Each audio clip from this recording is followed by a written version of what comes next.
Yeah, we're live now, but yes, Oh, I okay. I do. I was today's special seminar lecture was actually on why Final Fantasy IX is mid.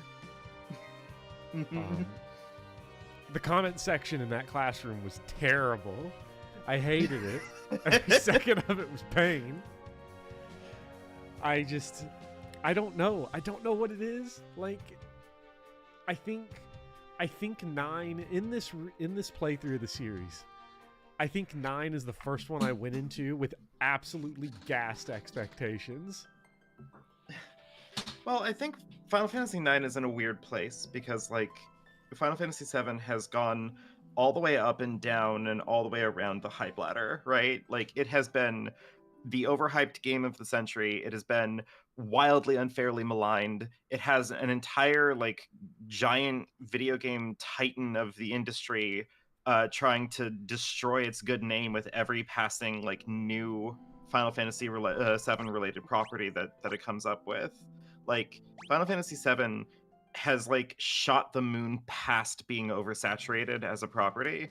Final Fantasy IX has just been resting very comfortably on the laurels of being pretty good for, like, ever, you know? Yeah, I am very sad though, because before I started playing, hello chat, we're talking about Final Fantasy 9 because I'm currently playing that. I beat 12 between last stream and this stream. I finished 12 and I was ready to start 13. But I had to buy a SD card for my Steam Deck because I didn't want to go and like get Game Pass and do all that and play it that way, and then I'd have to sit around. So I was like, I'll do it with Steam Deck. And while I was waiting for the SD card to get in the mail, I decided, you know what, I'll play 9. 9 is the only game, before I started playing through the series, 9, 1, 9, and 13 were the 3 that I had played all the way through. And 9, I just remember just loving 9, and everyone loves 9. Everyone is like, 9 is gas, it's heat, it's, you know, take whatever superlative adjective you want, is how everyone describes 9. And it has big underrated vibes. So it really was the first time I've gone into a game in this series being like, this game is going to be great. Because like with 6 and 7, I was like, okay, these are going to be probably not as good as what everybody says, but still good, which was actually lower expectations than what I should have had because they're brilliant. Well, yeah. 6 is brilliant. 7 is, you know, it's really good. Yeah, but I don't know. It's not 7. 6. 7 It's is not 6. meteorically like the best video game ever to have existed, but it is also far better than a lot of the haters of 7 give it credit for, and also far better than, again, what Square Enix has been trying to turn Final Fantasy 7 into. FF7 is the Persona 5 of Kingdom Hearts, says Dark Advent. How does that make you feel? Considering that, like, earlier today I just finished beating Persona 2 Eternal Punishment, anytime I think about Persona 4 or 5, I kind of want to throw up. Like, I don't know how to describe it to you. That Persona 2 exists in the same series as Persona 4 feels insane to me. Well, and I guess we'll get into that a little bit maybe later. I'm getting crit like it's no one's business. Gallop is getting destroyed here. I'm sure he'll be fine. We're level 2 monk. So yeah, you'll be fine. You got this. I have mixed feelings with 9, mostly because Chocobo Hot and Cold, it's arguably the worst side quest in Final Fantasy history. I haven't done too much side questing. Chocobo Hot and Cold is terrible. Like, yeah. I just want to catch frogs and destroy ecosystems. That's what I like a lot about 9. I think that 9 is genuinely a very good game. I don't have the kind of, like, absolute, like, adoration of it that I think a lot of people that I have. I have a friend who is, like, very much on... The Gilgamesh dialogue is killing me right now. Don't step out of line again. Yeah? Fleet. Yeah, you just beat the shit out of Gilgamesh, and he was just like, you know what, I'll let you off easy this time. Yeah. That's enough of a beating for today. Yeah. I was like, I'm definitely going to die here, because I came in with low ammo and I have Berserk equipped. but it two-shot him, so who cares? Well, Dark Advent, sorry to call out your chat. Dark Advent, I'm sorry that you're upset that Persona 4, the most underrated and underappreciated video game of all time, gets some small merch opportunities like lighters. Sorry that Persona 2 superfans are out here just eating endless amounts of Persona 2 content for years and years and years, like that one PSP remake that was made that didn't come overseas to the United States, and then nothing else forever. If you want Vivian to get extremely trunculent, you say shit about Persona, and specifically, apparently, any implication that a later Persona is better than 2. Well, it's still not my favorite of the series. Persona 3 is still, I think, the best one. Oh, but by like a slim margin. Whoa. Metal Gear. What? What the fuck are we doing?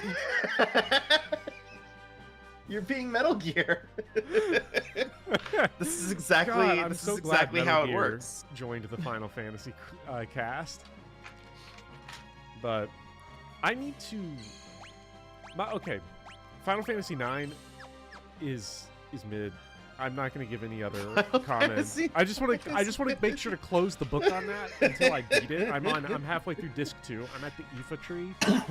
So, really, I was enjoying it, and then Aiko showed up, and then every scene with Aiko, the vibes are just wrong. Yeah, Aiko kind of.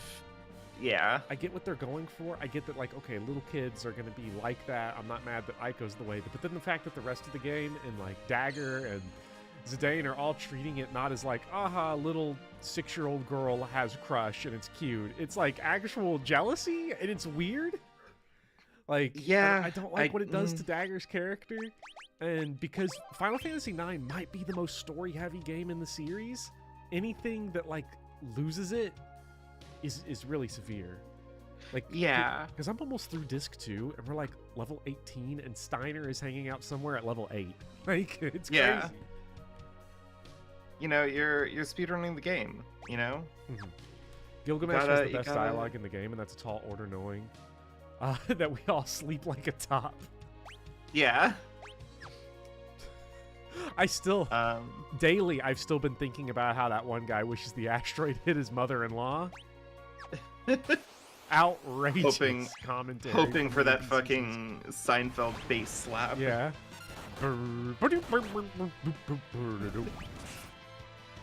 Just a classic everyone loves Raymond moment coming out of Final Fantasy V. Wait, Zenonage was the Giltosh, right? Yeah. It's been a minute. God, finally a Fire Emblem for Gilfs.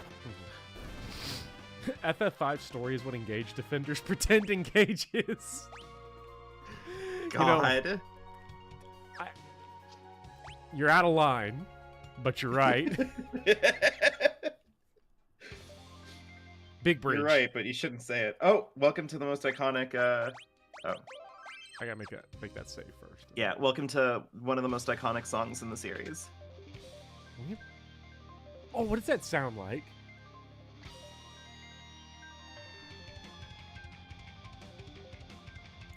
I love this Ys 1 and 2 Chronicles Plus soundtrack that Final Fantasy V Pixel Remaster has.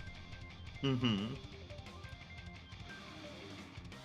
It's been fucking up my brain because like I'll hear a sentence like that when I say it out loud and I'm like, I could add 5 more words to that and make a Tim Rogers sentence. Let's see how I can do it. Rawberry, really quickly, Rawberry is asking which series has more consistency and quality, Persona or Final Fantasy? Final Fantasy easy every time. The idea that Final Fantasy is inconsistent is outrageous, I think. Yeah. I think the biggest dip in quality that the series ever had. Now, context. I just want to I've not played 10 or 15 all the way through. Mm-hmm. The biggest dip in quality is going from Final Fantasy 8 to 9. I just wanted to point out that you were. Today. I just wanted to point out that you're calling shit, like you're having problems with Final Fantasy 9 because a particular character has been introduced that is complicating and changing like the character dynamics in a way that you think is suboptimal. Yes. That is as far as you've gotten as you have to go in the series to like have a real complaint. Like the story, the plot is still there, the characters are still fun, like the game is consistent, the gameplay is engaging and complicated and whatever, blah blah blah blah blah. Also, like, by the way, Kono Dioda moments from Gilgamesh. oh no. Guess who's been waiting behind this door the whole time? Yes, it's me. It's me. Beautiful. Kono Gilda. Took you long enough Yeah. too. It's Gilgamesh. this guy. Yeah. Is tough. I'm not sure. He seems like such a joke. I should probably just beat the shit out of him. If that were me I love Gil. personally, I just beat the shit You out of only asked to Gilgamesh. see what fires you could stoke? Oh god. Uh-oh. I know, Rawberry. I also did have a very Tim Rogers ass fucking line in my Final Fantasy 15 video. I think at one point in time I called it I had a line that was like, as we approach Final Fantasy 15, the most recent game to be a previous title in the series. Like, I don't know, that's just some fucking Tim Rogers shit that I was on. Well, we love what is it? Nova Fabulous Crystallis Final Fantasy, everyone's favorite subseries of this game franchise. I mean, they make good games. I don't know what to tell you. The Final Fantasy 13 trilogy fucking slaps. I lied. Asshole. I love Gilgamesh so much. He's a fucking piece of shit. Also, shout out to Counter Berserk Galif with Mega Double Fist. Oh yeah, this is gaming. Oh yeah, for sure, for sure. What's up, Mecha? I know Mecha Yeah, a long time we're having ago. Gilgamesh time. Yeah, I know years ago because I watched some of it at the time that you had played Final Fantasy VII, which makes you an expert on these games. I finally played it for the first time. I don't remember. I don't think I watched your whole series of it just because I didn't watch Mecha's whole series of it because I didn't. I hadn't beaten it at that point. But it was it's good now that I've beaten it as a good video game. No, you. Yeah. Oh, we lived. Have I beaten Hades yet? I have not beaten Hades yet. I mean, Hades, Bob, what are you doing? Playing every Final Fantasy game. Go forth and beat my what I believe is the third best game that Supergiant's ever made, Hades. There's a hot take for you all. I'm sorry, I'm busy playing Square Enix mid. Are we just trying to hot take each other right now? What's going on? Oh no, not this game. This game's not mid. No, I know. You know what I'm talking about. I know what you're talking about. I know that you're Final Fantasy IX critical.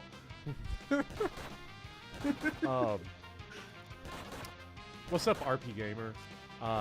See, Actually, RP Gamer, do Yeah. you like Final Fantasy IX? Because I think I found. I don't think it's going to be Final Fantasy 13 that's our beef. I know what our new beef is. God Almighty. Don't worry, it's fine. It's fine. My Final Fantasy IX section in the Final Fantasy Super video is going to be doing a comparative analysis between it and Camus' Myth of Sisyphus, because Vivi's mid-game arc really is like, how do you not kill yourself in the face of the absurd? Because that's basically Vivi's question. Is like, why don't I just die now so I can stop feeling like this? And that's like, that's the existentialists, that's the absurdists, so we're going to go full philosophy. I need to pick a mid-philosopher that'd be fitting for it. Oh my god. Also, to respond to Mecha for a second, I agree that Transistor is not as fun as Hades, but I think that it makes it a better game. There's my hot take. Outrageous opinion. Like Transistor is far less fun. It's probably one of the least fun games that Supergiant has made on a mechanical level, but I think that makes sense for the story and the character because, you know, Red's not a fighter. Like, she was a singer up until like literally the start of the game. And it fits her character that fighting feels chaotic and unpleasant and clumsy and slow because, you know, she doesn't know what the fuck she's doing. It's a really clever way to like mechanically make you feel as frustrated and nervous as the character does. It makes sense, but if I wanted to be miserable, I'd go and look at my bills or something. See, that's where Mecha differs from me and probably you, because I look at my bills and I'm miserable, and then I go and play Fear and Hunger. Yeah, I just finished playing Persona 2 Eternal Punishment, and that game's bleak as shit. That game is the a game's fucking... called Eternal Punishment. Yeah. Like, I don't know. I'm not going to spoil the ending or anything, but like that ending did not make me sit there and be like, wow, what a like uplifting, good video game I just played. Because you basically just sent kind of me like, a message on fuck. Discord that could be summarized as, I really want to play Final Fantasy 16, but I'm broke right now. Looks like I'm replaying Persona 2 Eternal Punishment to feel better. Yeah, I mean, yeah. That's more or less what's happening. I would say, though, if you do want to play another Final Fantasy, though, Mecha, I'd say this is the one to play. For Final Fantasy V is so good. It's quick. It moves very fast. The story's very light. It's fun. It's silly. It's to quote chat from earlier, it's engage if good.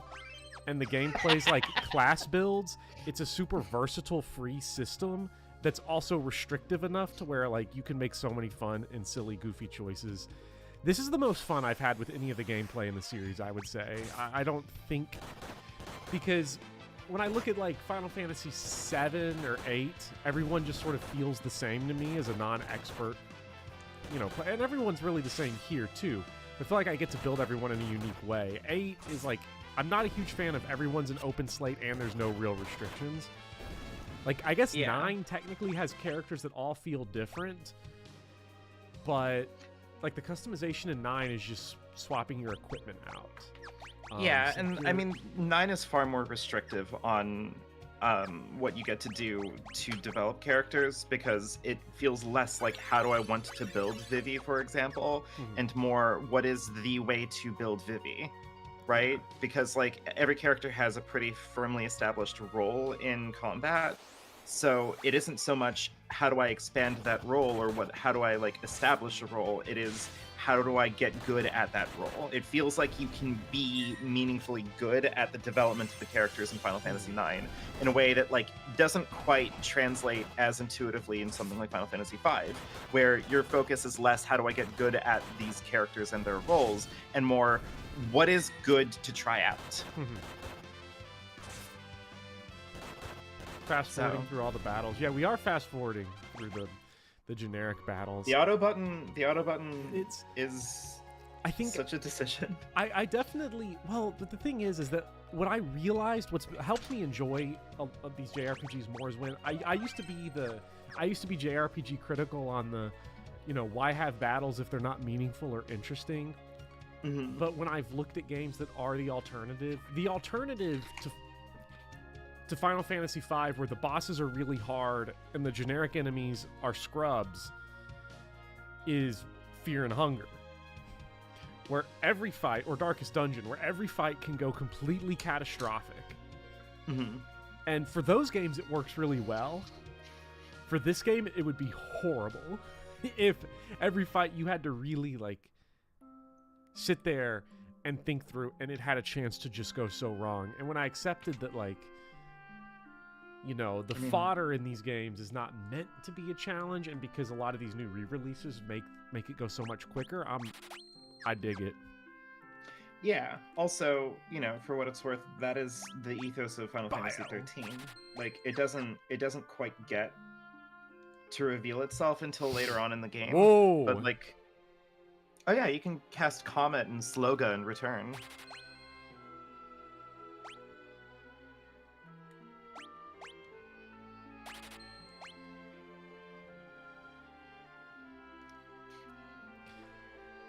Return is such a funny spell.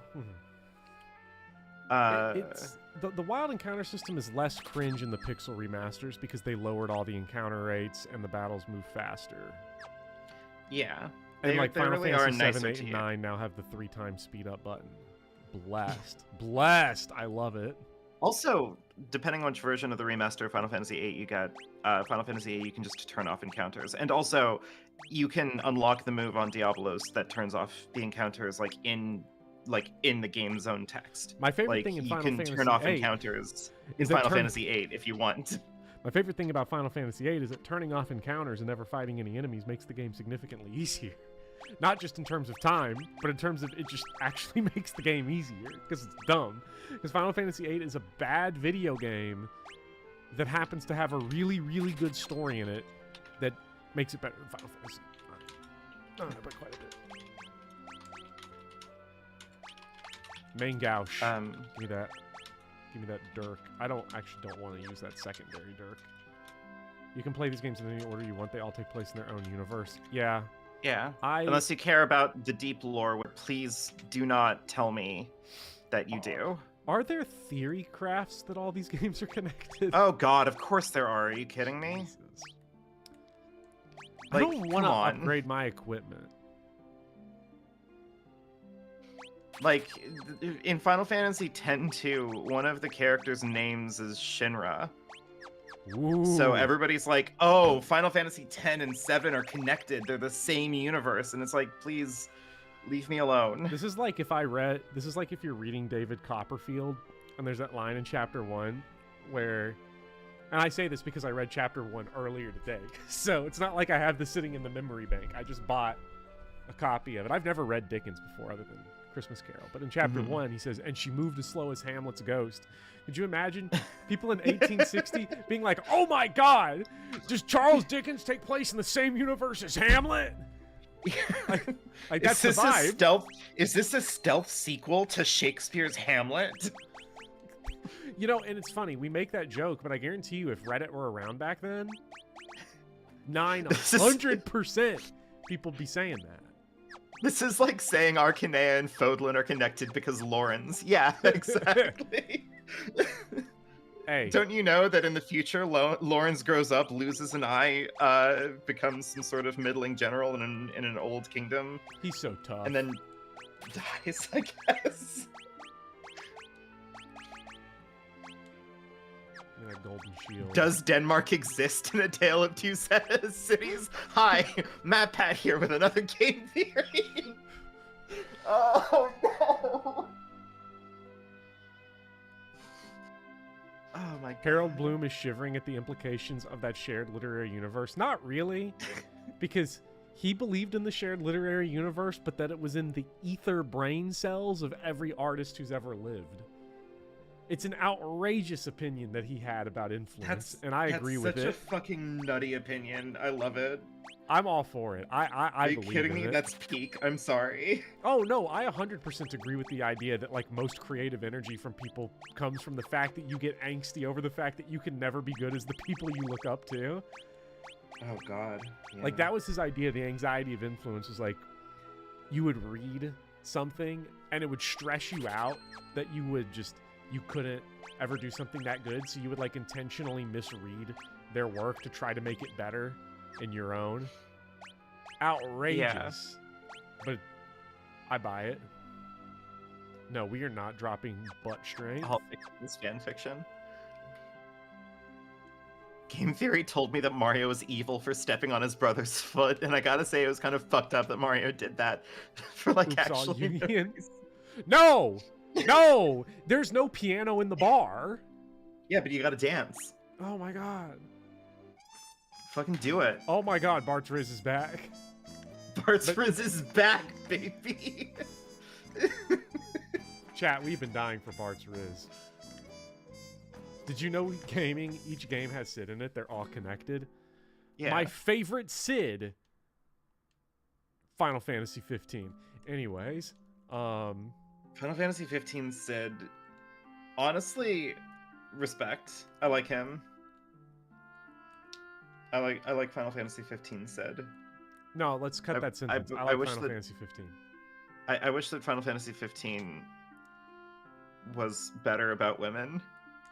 I feel like your Final Fantasy 15 opinion really stretches your statement that every mainline game in the series is good. Well, okay, so my problem with Final Fantasy Ooh, 15 is increases that your level. What Mhm. the? It's $110. It's a temporary buff. I know, but like, how does that work? Do I just get a stat buff to everything that levels up? Level becomes a weirdly important stat for certain like blue magics and stuff like that. Oh, okay. Yeah. But also yes, a buff to your stats. I wish FF15 was better. Look, Final Fantasy 15, my problem with it is that it is like 85% of a really good game, and then the final chapter of the game is one of the worst experiences that I've had playing a video game in my life. And then the final decision, like the big climactic finish of the series, or of the game, is series. so It just ends bonkers. Yeah, I wish. Is so bonkers that like I can't hate it. It says something so unhinged about like the like symbolic divinity of the monarchy that like how am I supposed to hate that, Bopper? How am I supposed to pretend that a game and I'm not going to spoil it because fucking you haven't played it yet, but like how am I supposed to look all of that in the face and go, this game's bad though? Yeah. I mean, I could do it if I wanted to. Well, of course you can, because you have more confidence and, you know, you value your own opinion on things. Well, that's the weird thing, right? Because I don't like being a hater, and I'm going out of my way to be comically positive about the Final Fantasy series in my ongoing script, because I don't. There's enough. There are enough videos. If you want low rent, logic fail, plot hole, Final Fantasy 13 is butt content, you can find it in spades. It's everywhere. Anywhere. And I don't want to do that. So I'm trying to dig out the good in all the games. And honestly, that's really easy. Except for 9. Except for 2. Except for 9. Oh my god. You're really going for it, huh? The problem is that now hating 9 is part of my character that started 20 minutes ago. It's true. The barrier would have destroyed us. Also, like, considering what I said about Final Fantasy 15 in my Engage video, how I can't hate Final Fantasy 15 because Final Fantasy 15 at least had the courage to just ruin your life. Like in the second half of the game, it's just like, fuck you. I've taken all your toys away. Your life sucks now. As St. Robert points out, though, the game has Cindy, and it's normal about her. How could it be bad? Here's my problem with Cindy. My problem with Cindy is that this is one of the horniest video game series ever made. And Cindy, it felt like, sorry about being weird about it for all these years. By being horny for evil women and anthropomorphic women and chained up men in evil empire dungeons. Today we're going to go normie horny. And that's the only woman you get. It's like, oh, yeah, Cindy's this horny is not is my Final very Fantasy. normal. This is Ys. Yeah, like you're allowed. I don't know. Maybe that's the golden rule. You're allowed to be horny in a video game, but you have to be interesting about it. It's like the fatal character flaw of of Persona 4's horniness is that all of the horny shit that happens in Persona 4 is just really boring. Like, wow, we've sexualized the J-pop idol. Who would have thought? Ooh, like, what a fucking X-Death returned.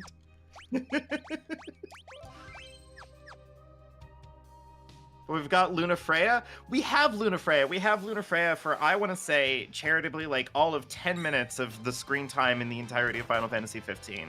I mean, how's that doing for you? I mean, Luna Freya, from what I understand, is treated in Final Fantasy 15 like an off-screen Ozu character, like the person that they're gonna marry, but the drama's like, who cares about, you know, that person? That's not important. So, I don't know. Does Joey Wheeler get more screen time in that game than Luna Freya? Just Joey Wheeler? I'm assuming you mean Prompto, right? Not Prompto.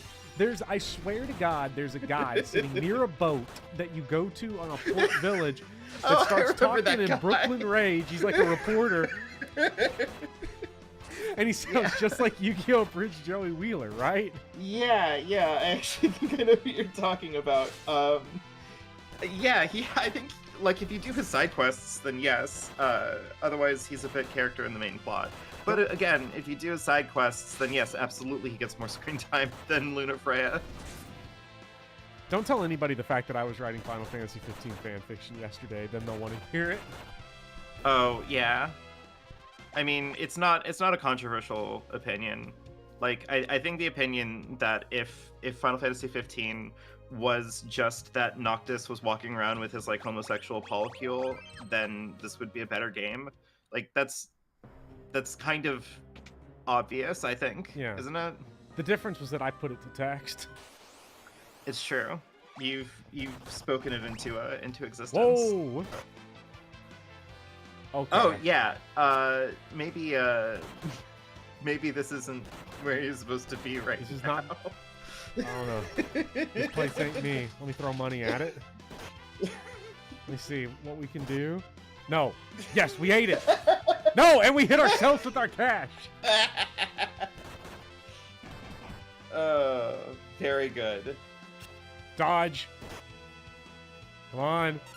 Money, money. Miss, money. No.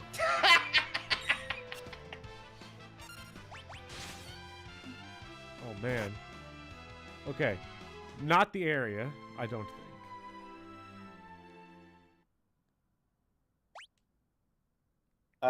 Robbery, good I'm gonna point. turn The around. biggest betrayal of Persona 4 was leading me that there is a punk homosexual and then taking it away from him. Yeah.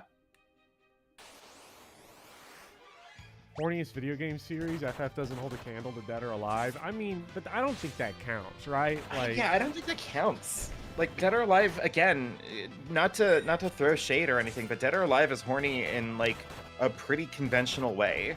but also, like, I feel like if it's, you know, wow, that movie was really horny. It's like, if you thought that was horny, have you seen pornography, you know? Like, well, yeah. Like, Hitchcock Exactly. movies are aggressively horny, partially because they aren't porn. Yeah.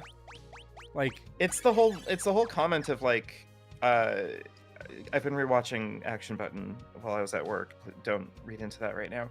But I was rewatching his Final Fantasy VII remake video, and he pointed out that, like, the scene where Cloud gets the hand massage from the madame in Wall Market in the remake is, like, way hotter a scene than any, like, Mass Effect sex scene, and that's because it's not here to explicitly be a scene where two characters are having sex, but it is a scene that is very clearly focused on, like, the granular, like, nuanced details of, like, sensuality.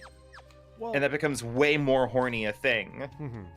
than two character models slapped together making kissy noises at each other. Well, as Eric points out, also Michael says FF15 would have been better if it included Noxus' sojourn into Tekken 7 when he fought Akuma. We needed cross video game pollination, I think. But Sure. So Kuza, Cosmic Kyria Castle is where the legendary weapons are. At least that's what they're gassing it up to be. Mhm. Wait a minute.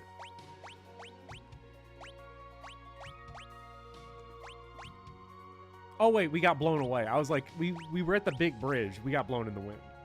We got blown in the wind. So the map was throwing me for a second. So Kuza, we want to save that. Now I'm not sure if we want to just walk past Kuza Castle. Probably just want to walk right past it, or maybe it's the wrong 7 way. remake Cloud's little gay hand movement at the bar gif was so hot Robbery nearly passed out. It was Eric says, in order for a work to be horny, it cannot be sexually explicit. That is the fatal flaw of Final Fantasy 16. Final Fantasy 16's main problem to me is that it is part of that game's tone, and you'll find out about it more later, is a 15-year-old discovering they can say fuck with no actual consequences. Oh god. Square Enix realizing that they can have a main character scream fuck when they take damage and have a guy's head get severed off by a battle axe and it won't affect sales is one of the saddest things to ever happen. Hopefully they get over it. Yeah. I like 16. But 16 is also like, hey guys, sex. Huh. Yeah. Am I right?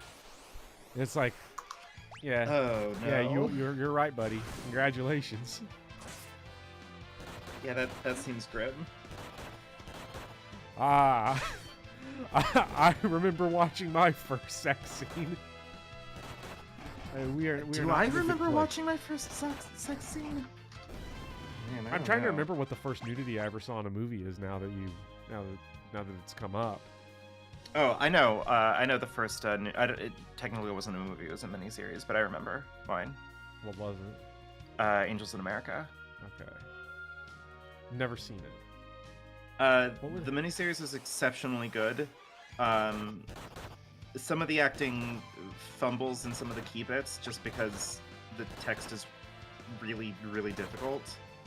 But overall, I think it's really good, and it's like one of my favorite plays. No! I'm all out of Phoenix Downs. Bart's EXP is over. What are you gonna do now that you can't? Now that you can't Bart's it?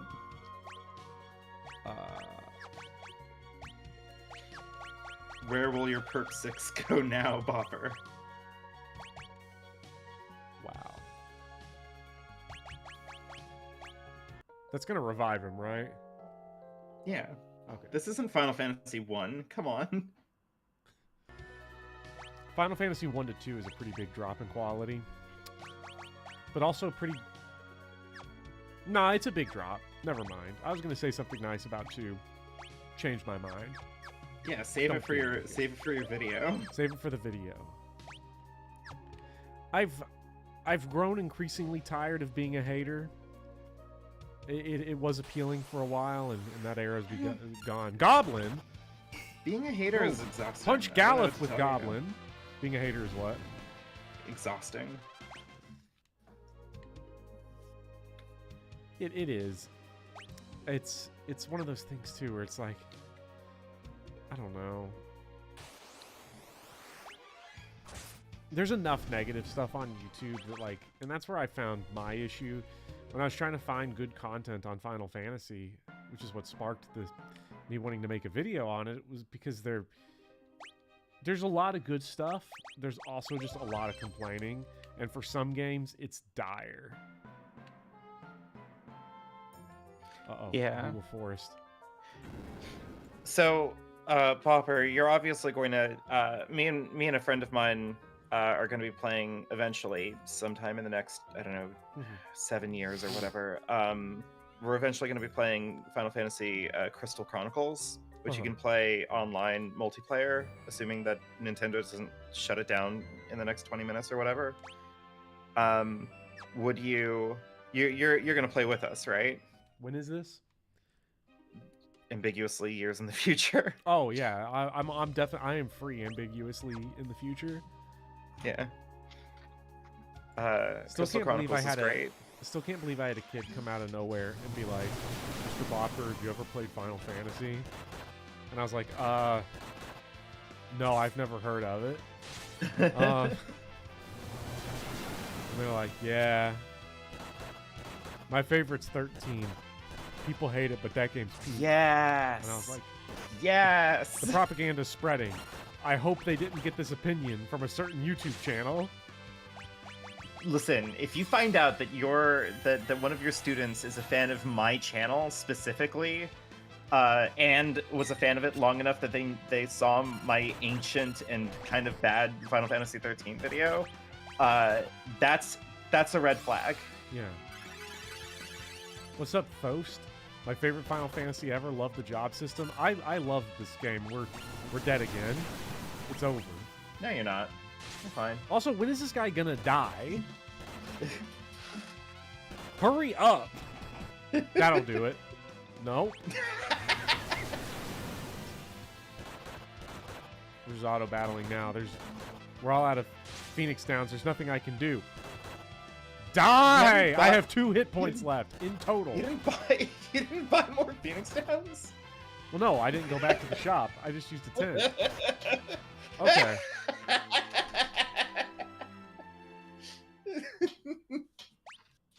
awesome. Mr. Bopper only plays Fortnite Classic. I love Fortnite. Oh God, Fortnite. I've never played it. I haven't. I shouldn't be so dismissive of it. Maybe it's good. Who is going to be the blue mage? Galif has been the blue mage, actually. Oh, he's got Berserk on. I need to put Learn back on. As fun as Berserk obviously. is. Because no telling what new stuff there could be. You can avoid the desert. Let's avoid the desert. Oh, because now it's just a goblin. Thank God. Is Conquest just dead? No, I just haven't felt like doing it.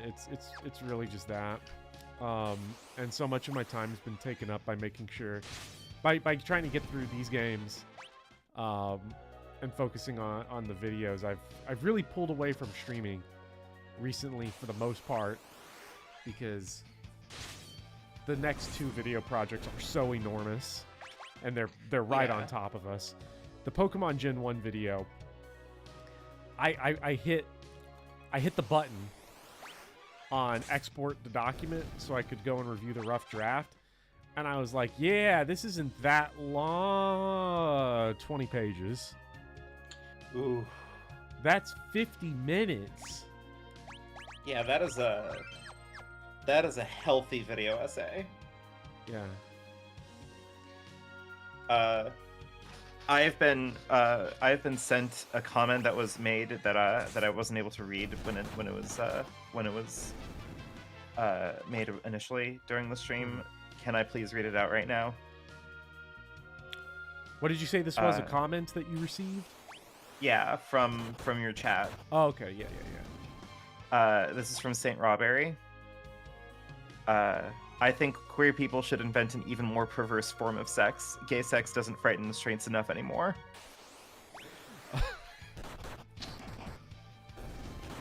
I agree. The straights need to try Final Fantasy 15. It'll scare them out of being normies. They're like, this is what people view us as? Hold on, wait. No, but that's a great idea. Wait. Is Cindy a meta? Is Cindy a meta conversation? Is Cindy going? This is what we think straight people like. Yes. We've been told that Final Fantasy 13 was too popular with the gays, and we need to recenter a heterosexual audience. So here is Final Fantasy 15, a story about 4 boys in a car going on adventures together, and the lady who helps them patch up their car is this girl. Are we doing it? Is this for the straights? We've got this like total babe, and her her tits are like big, and like she like bends over your car. It's like hot. I saw this on a calendar once. It made me horny. It's like, yeah, congratulations, Final Fantasy. You did it. You discovered what heterosexual sex is. Forget Final Fantasy. It's just heteronormative fantasy at this point. I don't like it. Also, a really good comment here. Make sure to add another 15 pages of plot summary to your Pokemon script, Also, so that way it's comprehensive. I'm a fucking moron idiot. I've been playing too much Final Fantasy 16. I just assumed I couldn't jump in the hole. This is Final Fantasy 5. Of course you can jump in the hole and go for a swim. Yeah, there's no rules. In Final Fantasy 6, Clive's big, meaty fucking model would just grind against the hole relentlessly. Well, he would try to grind against the hole, but then he would be interrupted by Gav because he's not allowed to get... No one's allowed to rizz up in the mature game because that's not appropriate for our drama game. We have to have the scene where they're gonna kiss. No! Their gay friend interrupted them. What did he mean? I want to see a video game for... I want to see 16-2 where Clive pushes Jill out of the way and then starts making out with Gav, like that one meme. I feel like that sentence that I just said, that string of thought, was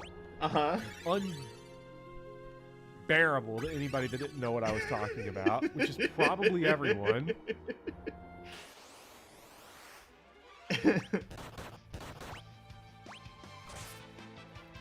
But yes, I think it was Laxback that said add 15 pages of plot summary into the 20 pages. Yeah. So it's comprehensive. Like, I'm not going to put anyone on blast because I don't want to put, like, hobbyists that make videos on a free platform on blast because there's no point. Like, right. It's just, it's uncouth, in my opinion.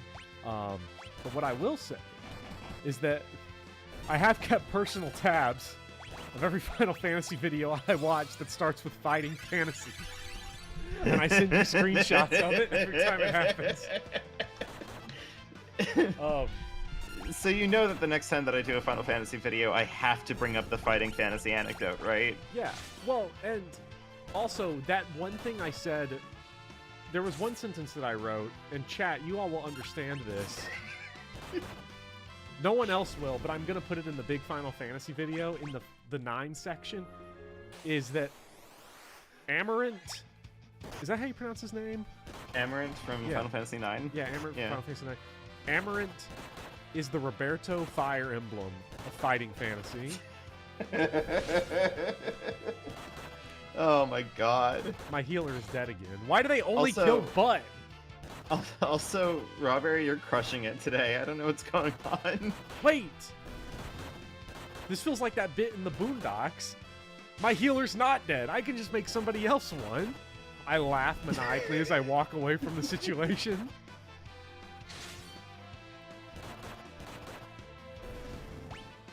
Oh my god. The idea of comprehensive Pokemon summary is so outrageous to me. I have 20 I have the 20 pages, and there's not any reference to the story of that game at all. You know, because why would you do Well, that? I mean, and I hate to say this specifically about of all things Please don't. You're gonna say something out of pocket. Pokemon, but like who I'm sorry, I can't stop myself now. Who gives a shit about the story of any Pokemon game? Like, look, I'm sorry. I love Pokemon. I think that it's a fun series. I've played, to some extent, every single game in the series. I own every single game in the series in some way, shape, or form. And, like, a significant number of, like, the spin-off titles and everything. But, like, Pokemon is a game that is just very flimsily, like, it has a story just as like a flimsy excuse to make you wander around fun places and catch monsters. Like, does it need to be more than that? I don't know. I think that one of the bigger, like, problems with more modern Pokemon games is that as they try to develop, like, a more robust and thoughtful story, they kind of brush up really hard against, like, certain elements of how the world of Pokemon is constructed that, like, make that a really weirdly onerous task. Like, what are you going to do when you realize that the first game was about stopping a criminal organization when you're like a 10-year-old that all play by the same arbitrary rules that you do, what with the Pokemon monsters? Like, it's there because it would be a fun thing to make a kid do that has no stakes to it. Team Rocket isn't destroying the world or anything. Team Rocket is just a bunch of burglars in costumes. Like, I don't know what to tell you. I just casually dropped 2K on that thing. Nice.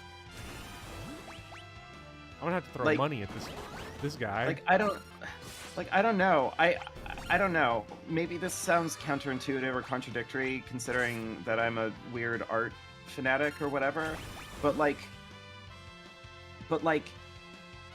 I don't think Pokemon needs to have a robust and complicated story. I think that it's fine without one. Well, I think it runs into the issue when it tries to. Like, I know Gen 5 is the one people always go to. I think it runs into your silent protagonist issue as well when it tries to do anything like that, because I'm not gonna say I was getting testy about it, but I made the comment earlier today, and I told you about it, that Chris in Final Emblem. Shit. Fighting Emblem. In Fighting Emblem 12, New Mystery of the Emblem is a not that outrageous pick for if you were going to do a short list of worst written protagonists ever, just fundamentally on the fact that there's zero threat to Chris ever. Chris gets everything Chris wants. Chris is never challenged in any meaningful way. Chris is jerked off the whole story. And Pokemon, silent protagonists and self-inserts generally work like that. Now, it's going to depend on the game and how story-driven it is. It doesn't really matter in Pokemon that it's like that, because most of the Pokemon games are just like journey around and find cool Pokemon. And fight evil It's a travelogue. But when you try to make it like deep, like have like a ethical question, but we have to reward the player and nothing bad can happen to the player, then you start to run into problems. Yeah, where the narrative can't actually be meaningful because the protagonist can't be challenged in any actual way. Yeah, like Gen 5, people bring it up, and why not? Because that's the one where, like, the narrative splits itself in half, because the enemy team is like a Pokemon rights group that are like, it's animal cruelty to capture Pokemon and use them. But then they're like, but we can't have a game that's about that, that's also fundamentally about collecting Pokemon and having fun with them. So they're also just hypocrites and don't actually believe what they say. Problem solved. I think... Oh, wait. Okay, that's a way out. Okay, we got a way down and a way up. Let's see.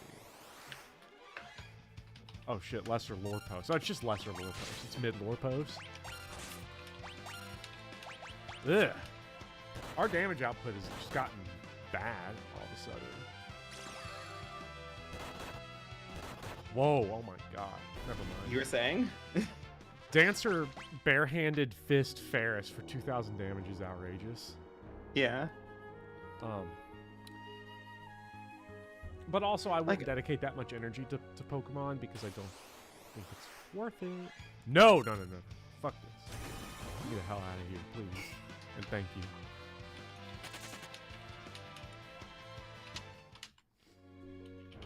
No, I watch a lot of video essays. I've been watching a lot of them recently for inspiration.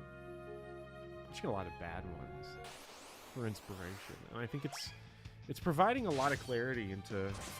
I think it can provide a lot of clarity in your own craft and the things that drive you crazy.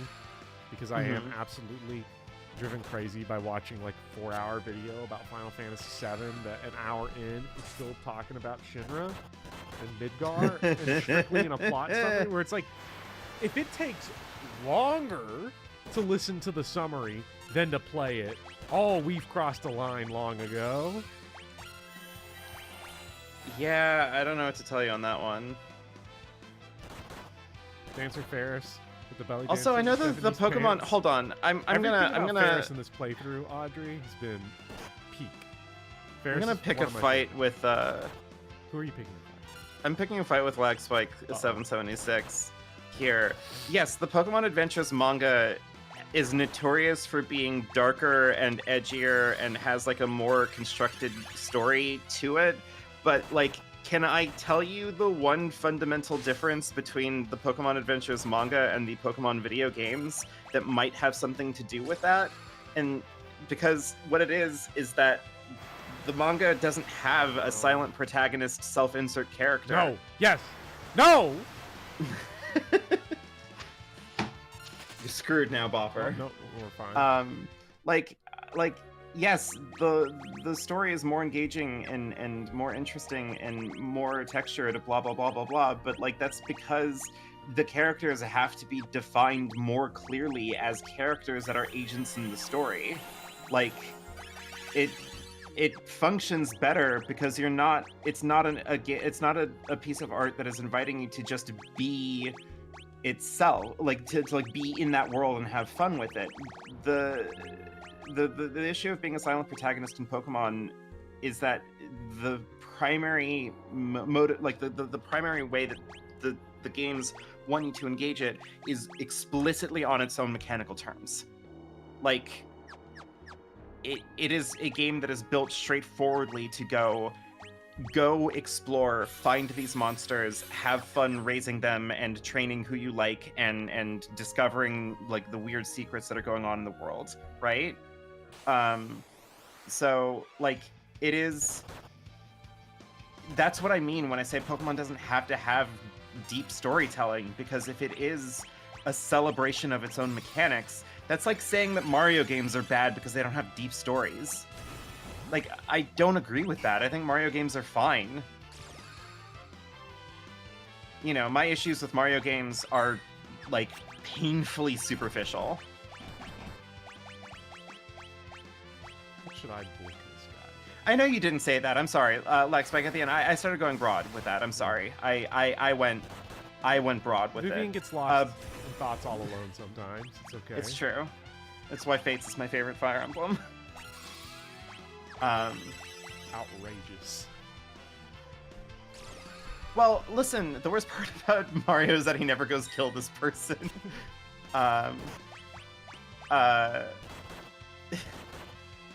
Which is insane for Mario to do, considering how many turtles he's crushed beneath his feet. I'm sorry, the man's a killer. Guy's a maniac. The guy's a maniac. What's my hottest art take? Oh man, I have no idea. We've lost it.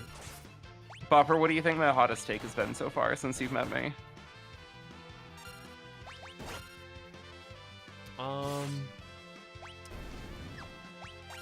Let's see. I would say Bart's is dead again.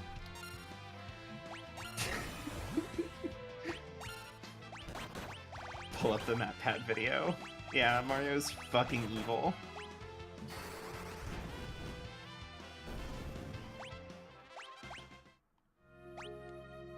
In general, my sort of irritation with internet discourse is that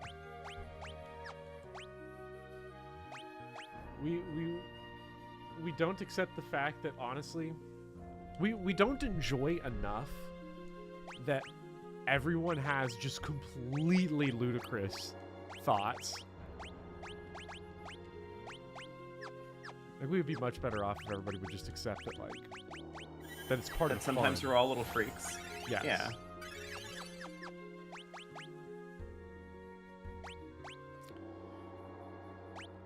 Because I've accepted the fact that everyone's different. I'm just an asshole. Yeah, That's I mean, here's a comment right here that's saying that Final Fantasy XII story is great, even though the protagonist is the way he is, as an argument for silent protagonists being good, which, like, is one of the most unhinged things I think I've read in a while, because Vaughn isn't a silent protagonist. What are you talking about? Like, Vaughn is a real boy. Vaughn exists extantly in the story of Final Fantasy XII. What do you mean? My thing with silent protagonist. By the way, your craziest hot take. If I were to be basic, I would say is that Final Fantasy IV is the worst Final Fantasy. That feels normal because we're used to you saying that, but it actually is outrageous. It is absurd. But it's the thing that, like, I don't know, if you ever found out that I had the chance to, like, meet and have a conversation with Tim Rogers, it would be the way to assassinate that potential, like, meetup and like connection on the spot. Like, if you just managed to figure out a way to pass on to him that I think that Final Fantasy IV is the worst game in the series, like, that would be it. That'd be the end of, like, any potential that we'd have to have, like, a good conversation. Yeah. I missed half of that sentence because Big Poppy started terrorizing me and pulled my headphones off. Oh, Big Poppy. No, wait, no, fucking dinosaur? Shit. Let's get Swords Dance, hopefully. Not Mystery Waltz. I didn't switch over to my boss set. You're gonna get dead. destroyed. Tyrannosaur. We're dead. Robbery, I have in fact. I was about to suggest that you use a Phoenix Down on it. How strong would a Phoenix Down be on something like this? I don't know. Because I know any restorative stuff is crazy. There's literally no save point in here, is there? Robert, I'm kind of convinced, or I'm kind of reaching the position where I think I might take your stance, where I say that it's okay for people to misgender me, but only if it's funny. I like that. I like that as a gender conversation piece. I also like that one Tumblr post that I read where it's like, my pronouns are whatever pronouns you use. Like, what a fucking meta strat. That's one way to beat the system. I just... Shout out to Quinoa. Quinoa? For I have Final no Fantasy idea. 9, I say just Quina, people Quina? say other... Yeah, I don't know. Man. It's supposed to be a pun on quinoa, like the grain, because it's a food pun. That's what I figured. But most people that I talk to call them quina or quina. I'm just glad that the game just unabashedly accepts Kina's woke neo pronouns. Yeah. No questions asked. If anything, it's a blessing that the original Final Fantasy IX isn't in like the public consciousness as far as like as soon as like the anti-woke movement has like hit us. Because could you imagine if we had to listen to voice acting say Shahi and oh man, I'm not gonna lie though. Actually, there would be some very funny things that we would see on Twitter. Could you imagine Paul Joseph Watson completely losing his shit? I know that he never talks about video games. Shahi is fucking woke. It would be one angry gamer, right? Like that would be the one that would have like gotten a hernia or something. What is going to be... I don't remember what our beat boss setup is, honestly. Go Mystic Knight. Does Mystic Knight have magic innately? If you misgender Quina, you lose access to the Excalibur 2.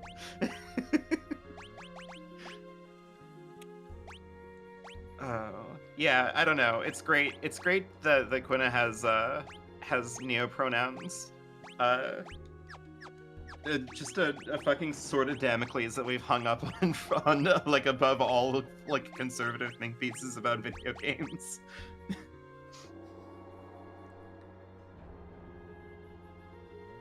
Alex Chozo's right. The frogs have pronouns now. My brain becomes more powerful every day. Chemist Bartz. Galif, we need to start cooking again. What do I want to make him? He needs to go full shit mage and then take time magic, I think. Pharmacology, we can deal hardcore drugs. That's cool.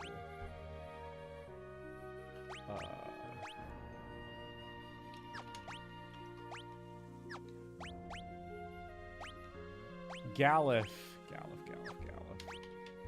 Nah, we're gonna keep Galif in naked mode, but with Berserk Naked on. Snake, yeah. Galif is a war vet. Gotta change. I don't remember what crazy summons we have. Do we have... Because fireballs are, like, really good against dead enemies, right? Generally, yeah.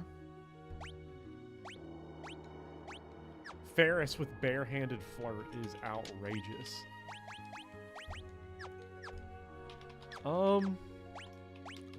Let's try it.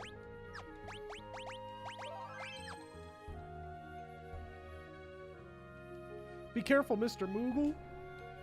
Be careful, Mr. Moogle. Bopper, what's it gonna take to get you to read a Sugaru Mikai book? Man, I need that video essay. Thank you for the $5, Lag. Let me put it in my thing here. Sugaru Miyaki. I'm not sure how to pronounce that. Miyaki? Miyaki? Yeah, Suguru Miyaki. I will read them after I play Persona 1 through 5. Jesus Christ. No, I'll give it a go. Is there one specific though? If there's a specific one, that'll make it easier. If I'm like told just read any of them, it probably won't happen. But just any, yeah, it should happen. 3 Days of Happiness. That's the one. Okay, definitely then. Ifrit. Ifrit. Wait, why didn't you counter, Gallop? You're supposed to counter. That's your thing. I guess Hellfire got in the way. Did decent damage. What the fucking Jesus Christ?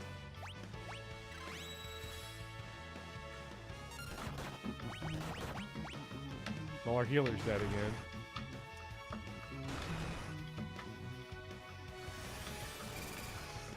Now, is that question mark attack the same It's one the same, that we are? yeah, it is. The more health he loses, the stronger the attack becomes. Outrageous!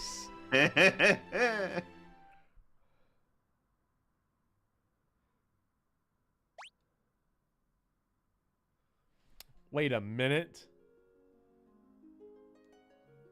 Okay, we have an autosave. Let's just go crazy and just see what we can figure Yeah. out. Fuck it, right? Like, we can experiment endlessly. This isn't the PS1 version, or the SNES version, where this would suck.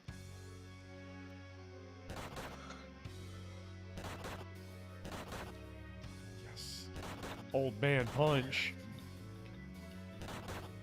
He's You fucking love him an up old man for some punch. reason. No! No! It's good to be king. Okay,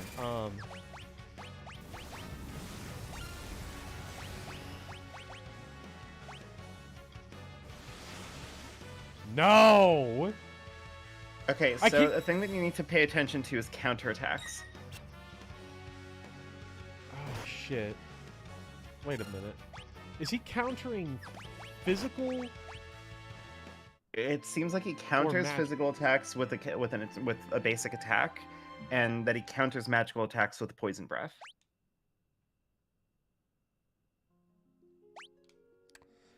Hmm. Do you have any ethers? Because Oh, if you yeah, don't have yeah. ethers, then there's no reason for Bartz to be a white mage. We're out of ethers. And Phoenix. Well, you have elixirs.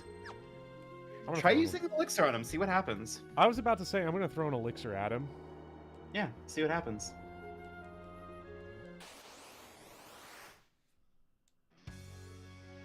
Well, no! Fuck! No! Berserk! No!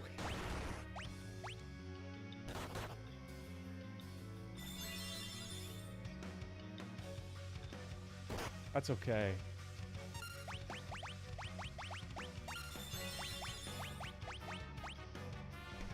Wow! Wow!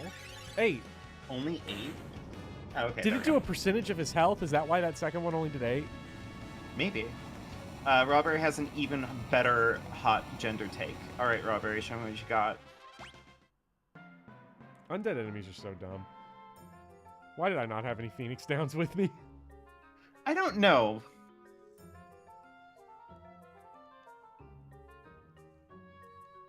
Kupo Kupo. Kupo. We almost killed him on that first go round because all we'd have to do is get 4 Ifrits off somehow. Robert, why not both? You decide to be whatever gender the person you're talking to is or isn't attracted to sexually, depending on whether or not you like them. Please don't get attacked by the sandworm, Mr. Moogle. Okay, he's avoiding it.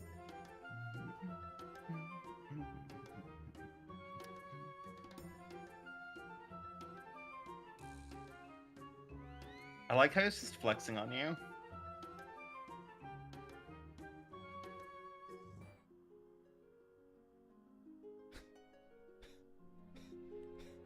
We still have to all the way there. Yeah, just do it. I might need it later. Fuck! The one time I might have needed something later, and it was a goddamn Phoenix Down. Yeah, this isn't even Final Fantasy III. You don't even have the excuse of Final Fantasy III refusing to give you any, refusing to give you any Phoenix Downs that you can buy out of a store.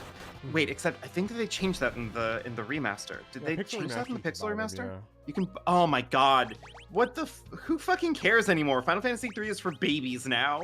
Jesus Christ. They have ruined the purity. Final Fantasy 3. Don't mock me like this. That's like the only really interesting mechanical decision that they made in Final Fantasy III, which was just, yeah, you have to farm Phoenix Downs from enemies or find them in the wild. No.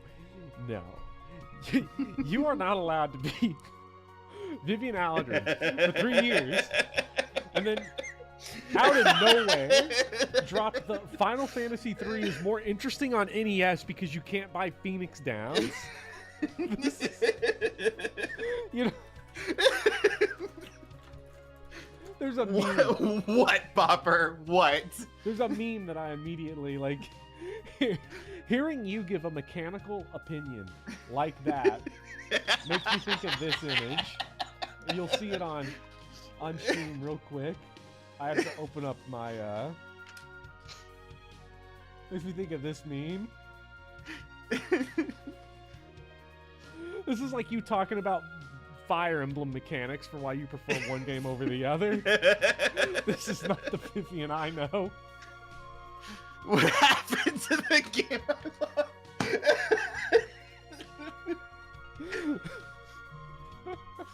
I get it now, okay? I get it. I get why people talk about Fire Emblem mechanics, okay?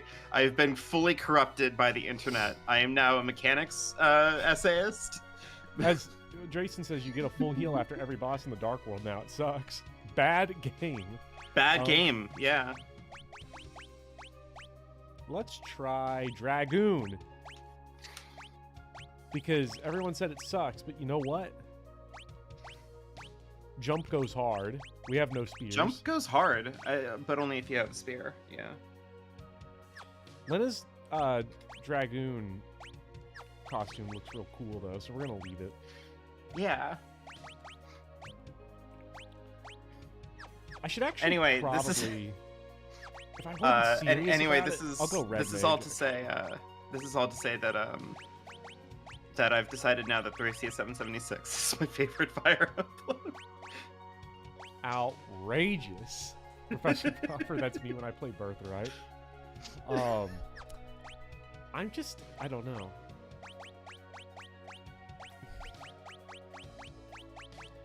When I will play Final Fantasy III again at some point. The thing to keep in mind, though, is that we're going Geomancer. I want my bell back.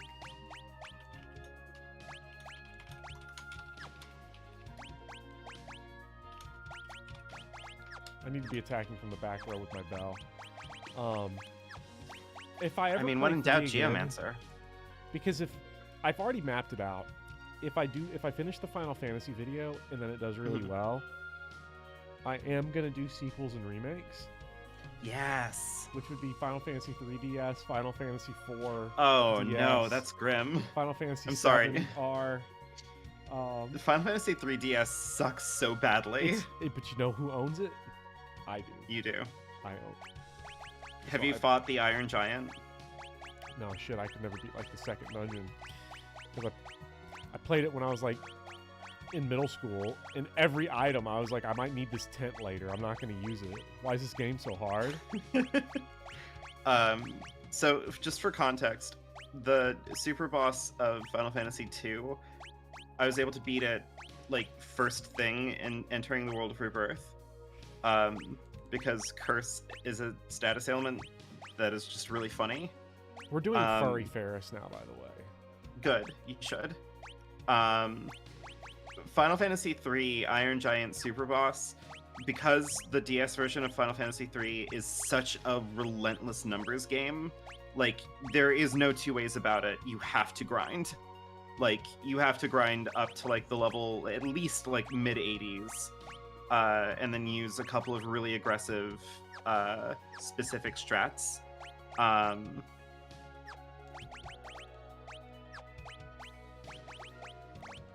we're gonna go front row Ranger Ferris punching.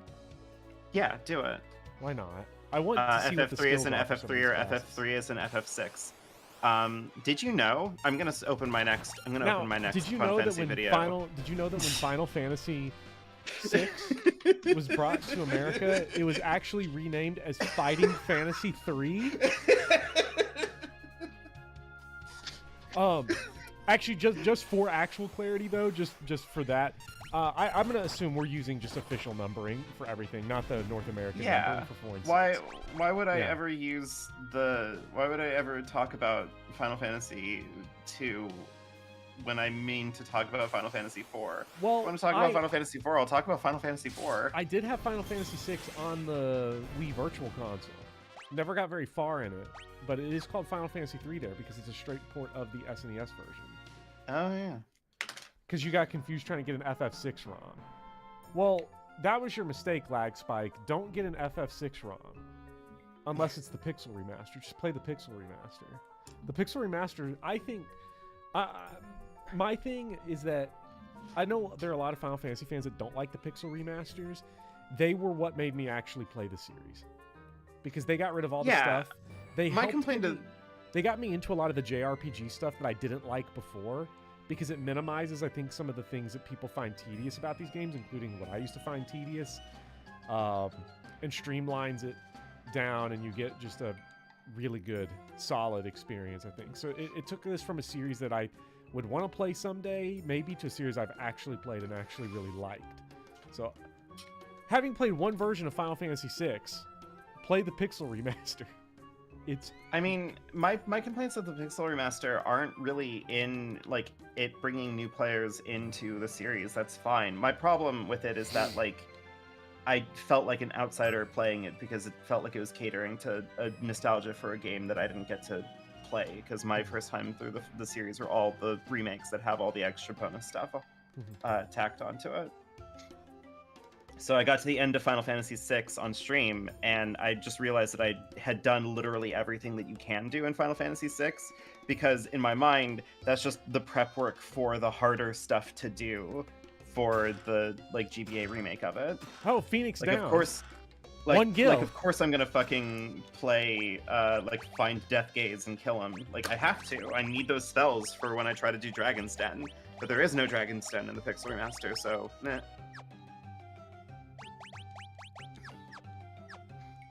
Also, I liked Octopath.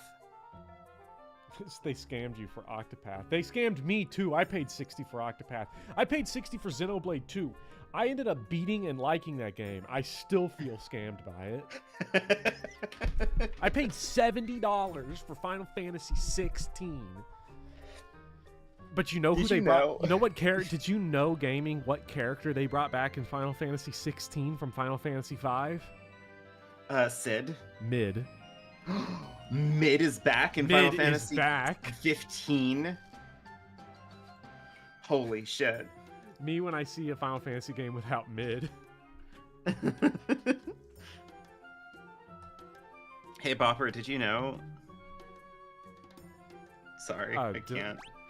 Did you know that Pokemon Red and Blue actually was originally Pokemon Red and Green in Japan, and the blue version was a special edition that they made in Japan? Did you know that in the beta version, before they released it, it was actually Pokemon Fighting Red and Pokemon Fighting Green? Did you know that Pokemon is actually short for Pocket Monsters? Fighting monsters? Fighting monsters? Everything you hate about JRPGs is in original Octopath. I don't know. Did you know that FF15 was originally supposed to be FF13 Versus before it was overhauled into FF15? Mr. Rexfire, that's an interesting fact. Now, let me make sure I get this right, because it's a complicated name. Because it wasn't just Versus 13. It was No. Fabula Nova Crystallis Fighting Fantasy versus 13. Yeah. They got changed to Final Fantasy 15. There was copyright issues. So even when they are far apart, they keep in contact with their minds. Like fighting Shin Megami Tensei 3 fighting.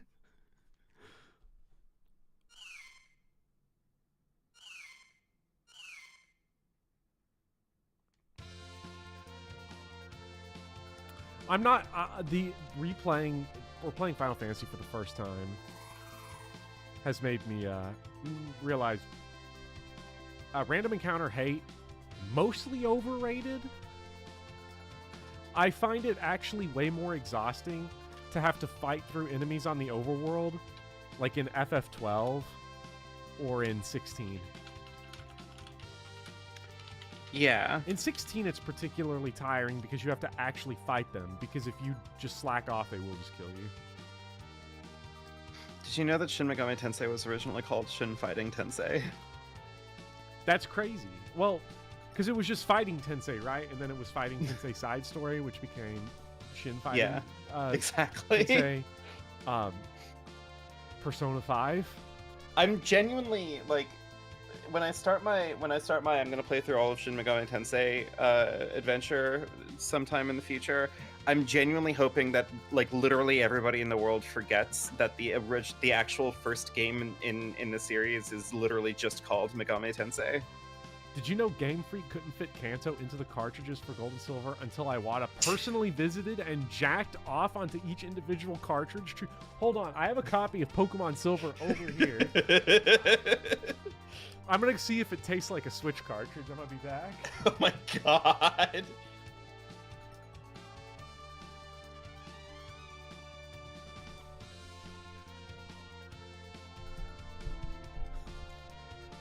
I took one bite. You Finally. took one bite? Finally, some good fucking food.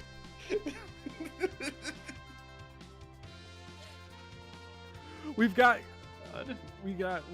here. Did you know? I'm so sorry. Did you know that whenever there's a character in an anime who's riding a motorcycle and then they do that break and the camera pans so it looks like they're coming like past the camera and they like, you know, break and their body like slides forward like that? Did you know that shot is a ripoff from Akira? You know, I did not know that, actually. Uh-oh. You know, because Akira is peak. Here's a movie that you've definitely heard of, but every video on YouTube's gonna pretend you've never heard of it. Yeah. Did you know that Kanye West music video is Akira set to Daft Punk?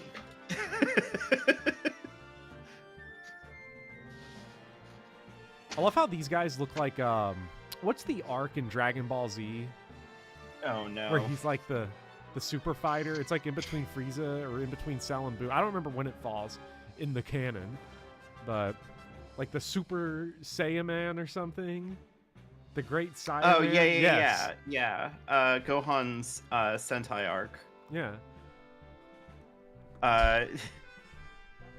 Did you know that in Fire Emblem Engage 2023 you have to buy vulneraries individually and scroll past items of the same type?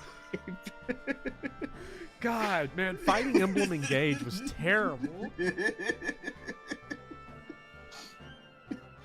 Oh my god. That is a true story, though. See you, Laxpack, and thank you for the $5. But just never forget, they were gonna call it Fire Emblem Fighting. I like It didn't how come out that way. I like how every single time It's good to be they've king. tried to fix the menuing in Fire Emblem, they've like fixed exactly one problem and created two different problems. They need to hurry up and pixel remaster those shits. Like Fire Emblem Three Houses has, and I'm trying to be charitable here, some of the worst modern menuing I've ever seen in a video game. Well, there's one problem in Fate's lag spike that I would say. Not technically menuing, and I don't know, maybe I'm stretching by calling this UI, but I do think the wording for attack speed and doubling and stuff is genuinely fucked up. See, my problem with Fate and with Fates and Awakening is that the optimize button is just like a trap. It's just designed to make you have a harder time playing Galeth the game. Become dad arc now? Fuck. Here in Bal, bad jokes will get you punished. So in Three Houses, they got rid of the optimize button, which good, I'm happy. But then it's like, we've also gotten rid of everything else. Like, the menu now just sucks, I'm sorry. And then in Engage, they're like, well, the optimize button is back, babes, but also you can use stat boosters from your convoy now. But also, there's no such thing as stacking anymore. So bad. It's great. Engage is one of the video games of all time. Po-po-po-po. Do you remember when? It is a shame. I'll say that Fire Emblem is not owned by Square Enix, because if it were, we would be sick and tired of all the Fire Emblem 4 re-releases. Yeah, we would just be like, not oh to my make god, anybody sad or enough anything. genealogy remakes. Jesus, we get it. We would be getting the pixel remaster of 1 through like 8 right now, and we'd be like, come on.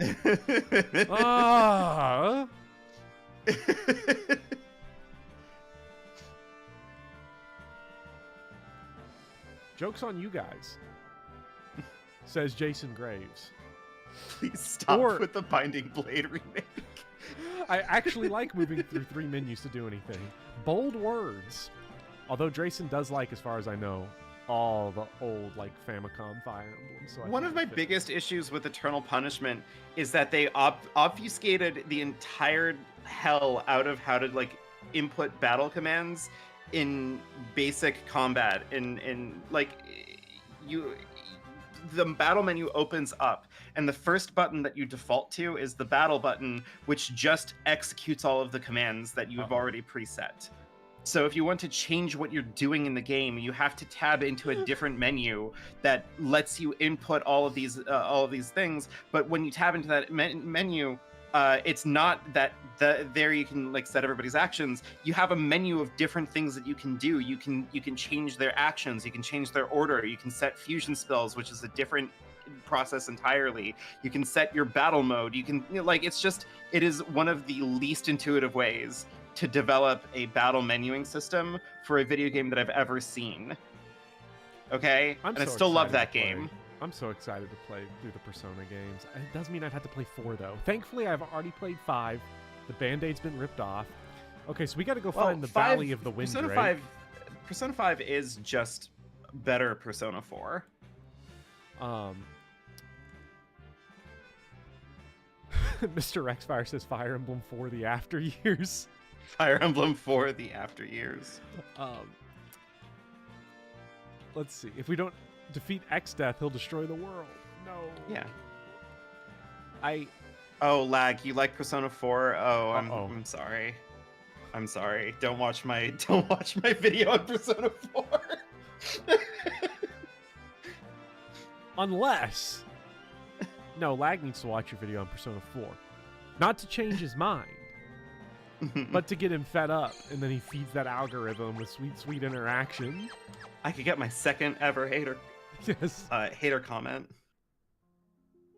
You were so proud of yourself when you got your first hater comment. I was so happy. Are you kidding me? Yeah. VV Venomous, by the way, I just want to... No, I'll hold it for a second. Don't let me... Okay. VV Venomous, don't let me forget that you brought up the Path of Radiance, Radiant Dawn prices. It's important. Oh, God. Okay. You got your first hater. I did get my first hater. I was so sick and tired of getting, like, comments that were clearly trying to be hater comments, but they were just, like, cowards about it.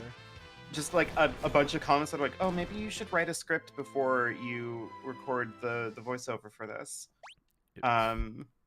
like just coward shit, I'm really happy that I had one that was just a Jesus Christ woman, get to the point of the video. I was very happy when I saw that the comment began with Jesus Christ, woman. It's great. This is so out of pocket. Like, it's so funny. I've gotten, out of line, but you're right. I've gotten some wild hater comments before, but like never anything that's like that concise. Because like that's sort of like $1,000 for a Phoenix Down. Fuck it, you don't need them. You don't need Phoenix Downs. You're right. I don't need my money. Here, buy like 4 of them. Well, see, like that's the wild part, right? Like Jesus Christ woman is like, what a way to say that. Well, I'm trying to like think about like the most and least charitable way to read that is like that's pro-trans misogyny, right? Yeah. Like diversity win. Like your is internet bully. Is that an overall diversity win? like did you were doing backflips and you got a misogyny. You were like, yeah. I mean, unfortunately, it's a little bit too late because now I'm abandoning gender entirely. I'm tired of it. I'm the fucking Dr. Manhattan meme. But like, I don't know. It's very funny. It's very good. 10 out of 10. I can't be mad about it. But also, none of that compares to the kind of hate comments that you get, Popper. I don't know what to tell you. The hate comments that you get are incredible. I don't know what you do to the people of the internet that watch your content, but you destroy their brains. I don't know what happens. It's all the facts and logic. I need like a folder of just your best comments, so that way when I'm feeling like shit, I can just open that up and I can just enjoy seeing some of the strangest things. I like how you were saying, like, I don't know what you do to get these hate comments. Felipe put it succinctly. Man just called my son FF9 mid. Well, there's your explanation. Right? Like, I mean, sure, but I called Persona 4 like morally vacant, and I didn't get a hate comment on that one. Yeah, I got a coward. I got a coward on that one. You know, I know that kind of technically counts as a hate comment. The guy who was just like, I like Teddy, and you know, I think that it's important to consider that Persona 4 is many people consider Persona 4 one of the best games of all time. So like, I don't know, you're free to have your opinion or whatever. Like, that's clearly a hate comment, but like, that's cowardice. I'm sorry, I don't respect cowards. No, I'm anti-coward. Like, just tell me that I suck, or, you know, call me a slur or whatever, and move on. That's crazy. What? Just call me a slur or whatever and move on. Like, yeah. I don't... That's down bad for some haters. Well, I don't know. Like, I mean, but I get it at the same time. It's like I don't like the haters that aren't straightforward. Like you know, just like I don't know. It just feels, if I'm annoyed about anything in that hater comment, I'm annoyed that it happened on my Engage video. Like, that is like, of all of the things that I've been saying on the internet, and the one that draws the ire of somebody that directly is my video on Fire Emblem Engage. Look, Jesus Christ, woman. Get to your point. I'm trying. It's the autism. Okay, you're just gonna have to make your peace with it. If you want shit like that, go to the Booty Bopper channel. He'll get you in and out of this video in 4 minutes. Not happening here. But then I do that, and then everyone hates on me. Look, this is not hate, but it is a thing. I've gotten a lot of comments about this. This is not hater. This is separate. This is actually addressing a criticism that my videos have gotten fairly consistently that is mostly a choice, which is details that I'm not explaining. Like, Okay. you didn't mention this, and this. You didn't mention this plot beat. that You didn't Final mention Fantasy was called this- that you didn't because mention it's called initially it was Fighting going to be. You didn't mention that this game did it this way that was slightly different. The one thing I always try to keep in mind whenever I'm drafting is that usually in the draft I'll have those details there. And I'll look at a detail in a list and I'll be like, does this actually enhance the argument, the abductor's here, or make it more meaningful in any serious way? And if it's just like a bit of trivia, you know, like that doesn't sway it one way or the other. You know, like, so if I say, you know, okay, in Tearing Saga, they do it this way. For sports. I'm like, well, I had it mentioned, but I was like, it doesn't make the argument weaker or stronger to not include it, because it's not a Fire Emblem game. So I'm going to cut it. And then people ask, you know, like, why did you talk about Tearing Saga? Well, Fire Emblem. You know, not Tearing. I don't... If I start to feel like I'm becoming a list of things that you can easily read, I try to cut it. I get people want to hear details listed, but it's also strange because I feel like if you're asking about it, you already know about it. Yeah.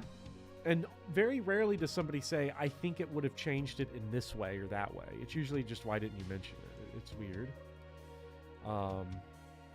So there is a cost to doing very short form videos. And the cost is that they have to be good. Yeah. I'm a big believer Cornago. in the edge of having a very defined edge of your canvas.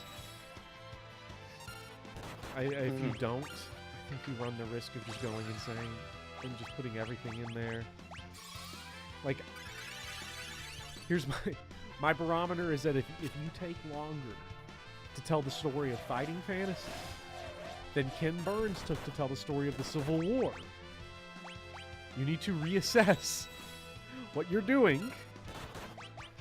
Yeah. Uh-oh. You got frogged. We got frogged. We're gonna call Bopper, you got Gaia, so it frogged. won't matter anyway.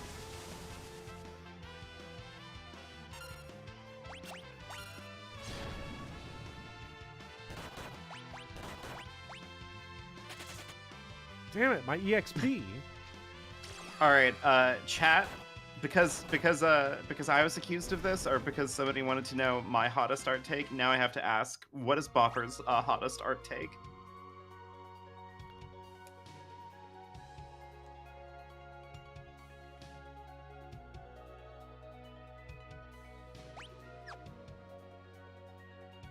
FF9 mid. That was the Come thing on, that last just time that I just was- happened today. Come on. I mean, I was staring at the falchion when I was like looking at it, and I was like, I could put a note in here that the falchion functionally has the same caveats as the royal sword.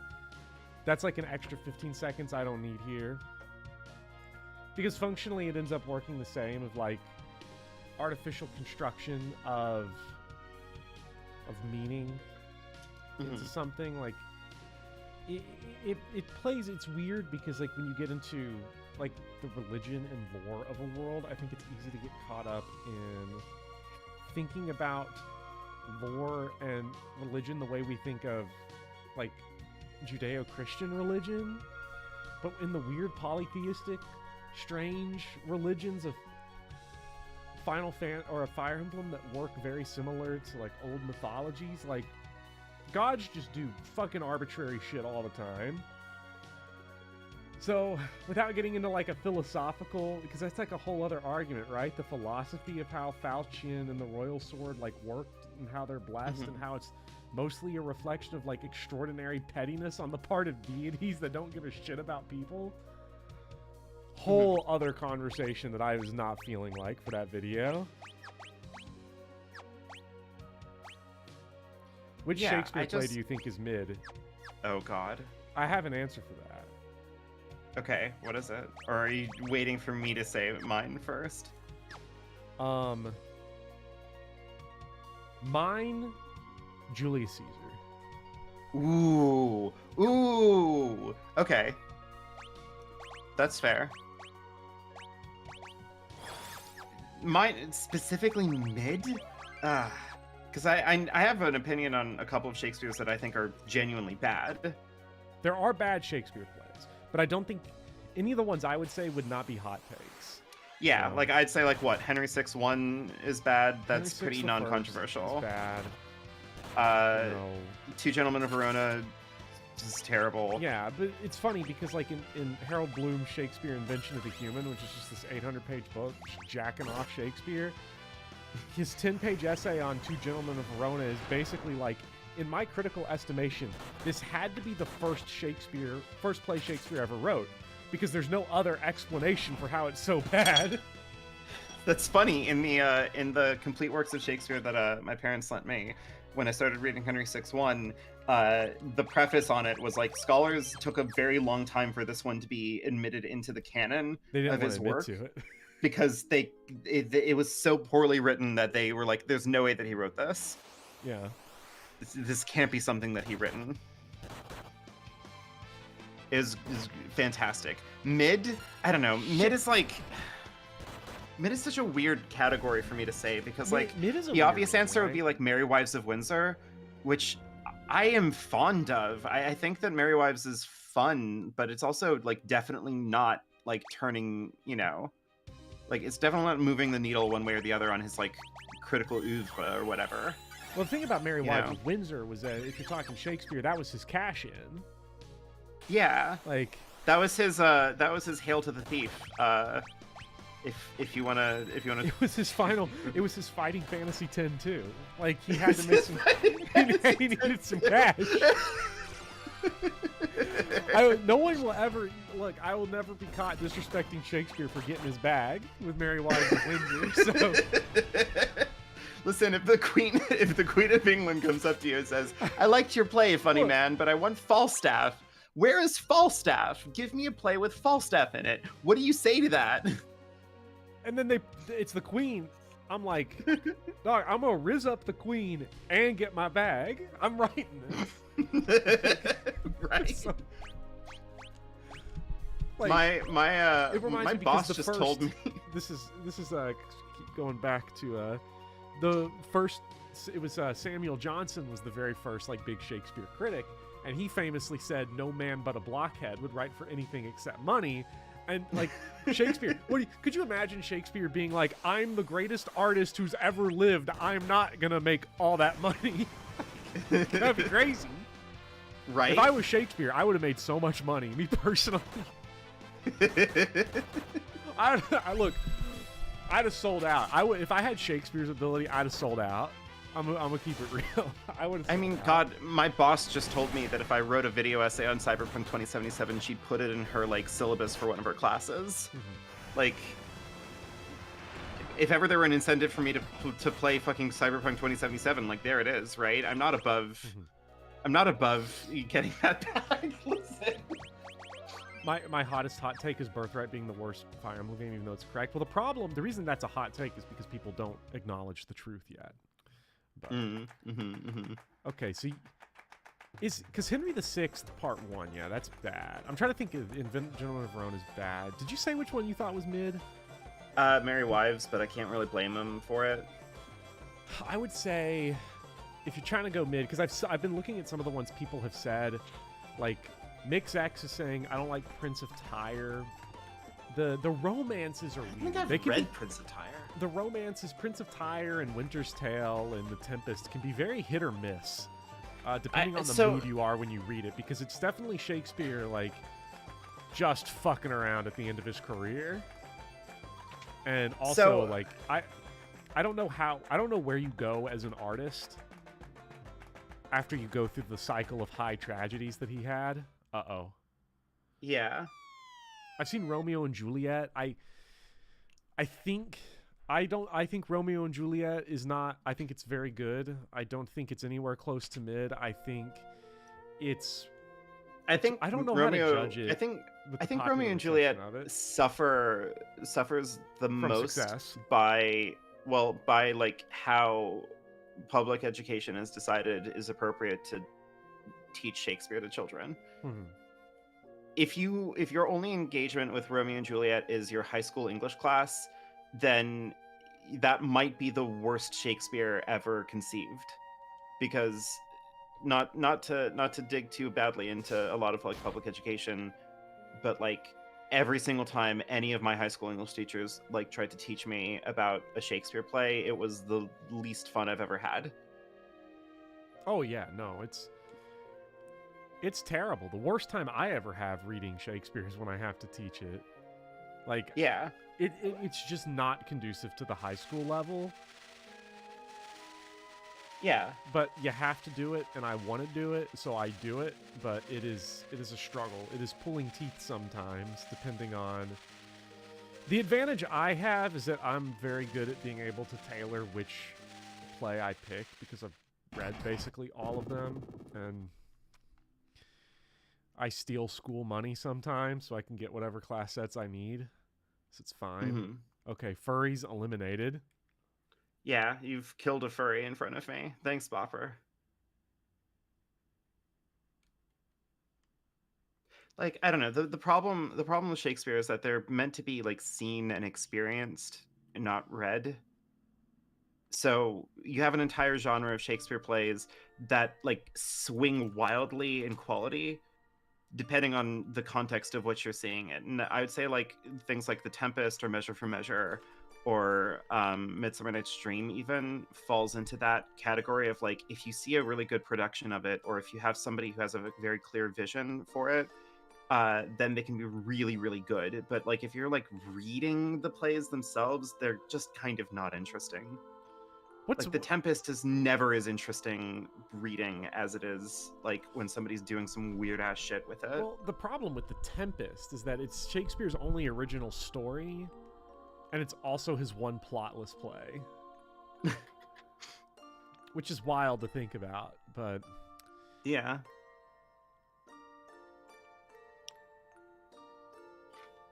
Shakespeare's also a big case for me about why I believe that when people think they're into lore, they're not actually into lore.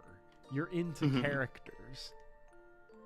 You know, this goes back to the silent protagonist thing of like, you know, people like think that they're really into world building. They think they're really into silent protagonists.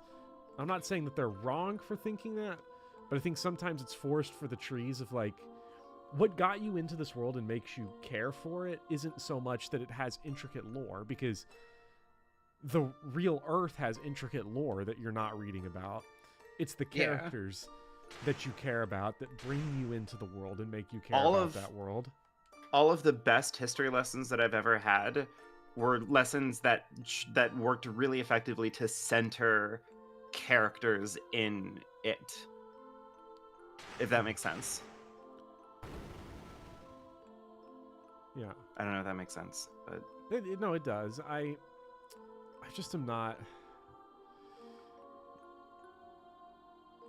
because I feel like a work of art that has really intricate world building and just characters that are fucking ass, that are not interesting, it's drawing blood from a turnip.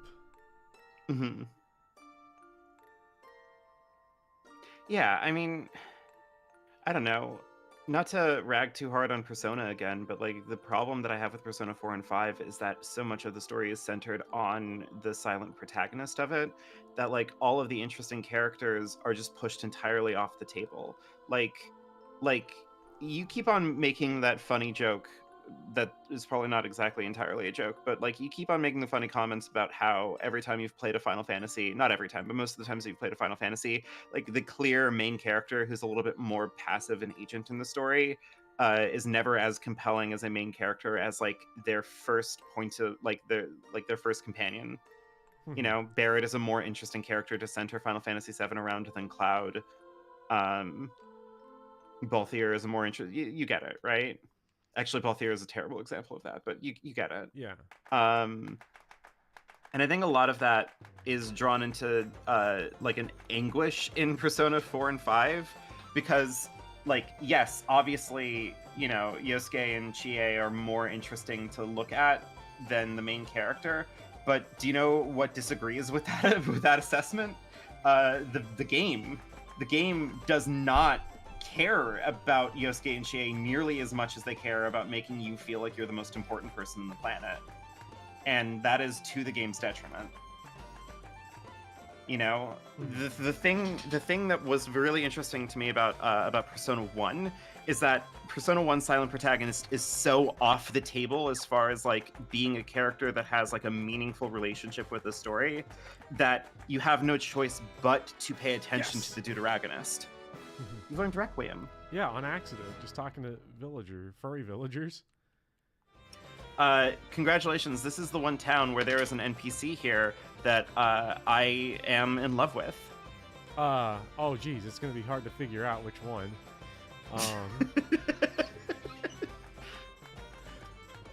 Today's no one knows why the Windrakes died out. X-Death has sent his monster hordes against us.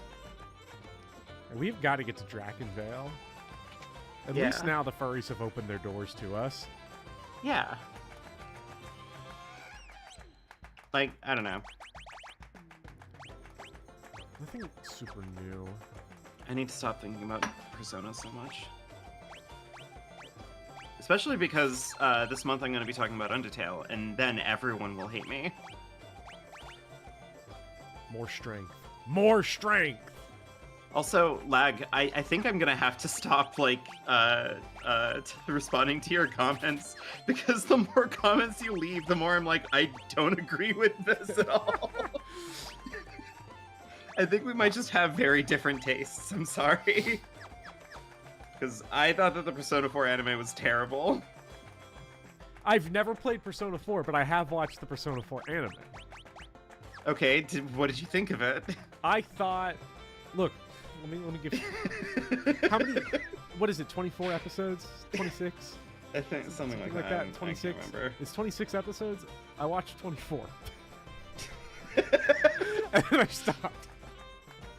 So, yeah, the original one. I did not go back for Golden. I'm sorry. I think that Persona 4 Golden is somehow worse than original Persona 4. Not somehow. It's very obvious why. But well, okay. So, on the silent protagonist thing, I think like the Persona games is like an interesting case because like people can sit there and say they like Joker, and I'll believe them. I'm not going to say like that they don't actually like the thing that they say they're liking. But I would put money, serious money, that if we lived in a world where Joker was replaced by, I don't know, Greg, and Greg had lines of dialogue and was a person, that they would like Persona 5 more. Because for sure, no game has ever, in history, as far as I can tell, ever been criticized for the lack of a silent protagonist. Because when we talk about silent protagonists in games, we tend to talk about how they're necessary for that game, but we never talk about that in the reverse. Because it's all mad cope. To excuse a bad cliche of the medium that holds it back. Oh god, this guy is question mark, and he left. Awesome. Greg, it's... Yakuza, but you replace Cosmic Kiryu with silent protagonist. Imagine if instead, in Yakuza 1, instead of going to prison for 10 years, they believed Cosma about what happened, he didn't get in trouble, and then the cops that arrested him didn't arrest him, and instead just sucked him off right there. And Cosmic Kiryu's name was whatever you put in the text box. Yeah. I've always... It could be your name. Ooh, it's the Bone Dragon. Is this as powerful? I don't think so. Probably not. We'll see. They should have made Halira silent protagonist. That is oh man, not wrong. Yeah, I can't deny that one. Okay, Now, does it count in the reverse if we're saying to shut someone up?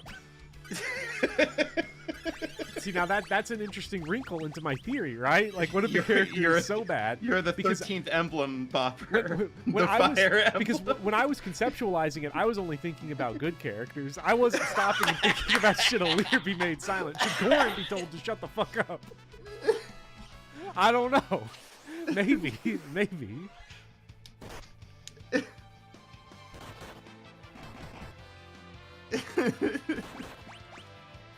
Jesus Christ.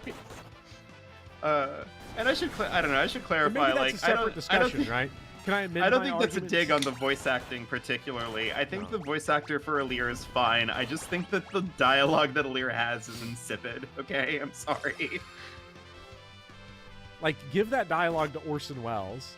Like, actually, please. I wish we lived in a universe where that happened. Could you imagine Fire Emblem Engage featuring the voice talent of Orson Welles? If Orson Welles lived long enough, he would have done. He did Transformers. He would have done 90s anime if he lived. Oh long my god, enough. he absolutely would have. Oh, we lost out. Geomancer is now officially mastered. Congratulations. This is so Gilbert sad. Godfrey as Alear. We were so close to Orson Welles' Fire Emblem. I wish Alear got up and did the Citizen Oh. Kane clap every time they defeated an enemy. Orson Welles is Shinji Ikari.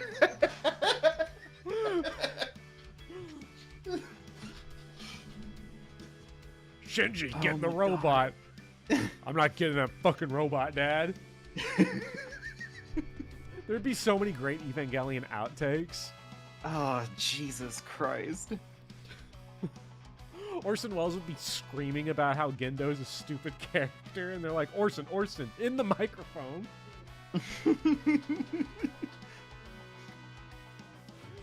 God, oh so man. good. Oh my god, imagine the line in End of Evangelion where it's like, next time we'll do it for real, but it's Orson Welles responding to that. Jesus. Oh Yeah. my god, that would be beautiful. We mastered Geomancer. Where do we go now? Back to Bard, maybe? Try out Requiem? Oh my god. We could try out Requiem. Get some white magic on there. Make sure that you can still heal. Wait, not time. White. Thank you for the $4.99 lag spike. Real talk, I think the 13th emblem is kind of the most raw thing in Engage because it's Alear being inducted officially as the next FE protagonist. It's That got late big- into the game? It's got, well, hey, look, no, but if we're talking Evangelion, it's the congratulations moment, right? Oh, it's true. Like, It is the congratulations we were moment. looking at- It is. Congratulations. Listen, my hot take about that is that if you're going to turn Alear into the next emblem, I think that in itself is a good idea. I just think that that's the thing that you do in the final moment of the game. Like, it is the ascendancy of the character into the canon. It's good to be right? king. But like, instead, like, they couldn't do that in a way that wasn't cowardly, right? They couldn't do that and then like, there's two ways that they could have done it, in my opinion. They could have either have been bold and said, Whoa. yes, Alear becomes an emblem, and then it literally becomes an emblem that you have to like equip onto someone else, and then they're no longer the main active player character in the game, which is insane, and I get why they wouldn't do that, but they should have. Or making them an emblem should have been the final act in the final chapter, because it would be like the prevailing ascending moment of the character, and then they could join the rest of the canon as an emblem as they are. But instead they're just like, no, this is a special emblem, so you also have a body, but you're like extra special because everybody loves you, and also you have emblem powers, but also you're like still a person.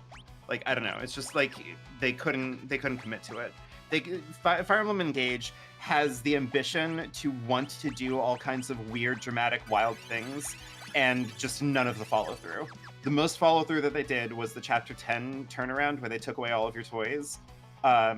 And even then, they couldn't even like fully commit to that. They couldn't take away all your toys without first giving you 2 new ones and 3 new characters and letting you go back to your base and have a good grand old time. They couldn't even like deprive you of your time-turning machine, like a full chapter Like, they had to give it to you partway through the chapter that they take it away from you. Like, they just could not ever commit to the bold decision making that they clearly wanted to. Yeah.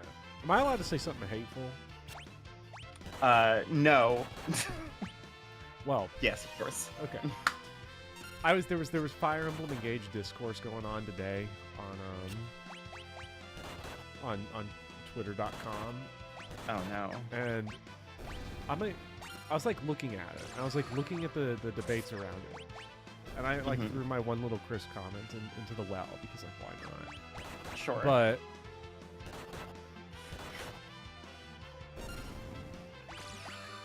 we have so many problems discussing Fire Emblem because Fire Emblem discussion just bothers me so much. Not FED Adam, but Fire Emblem discussion in general bothers me so much because the fucking games are not well written.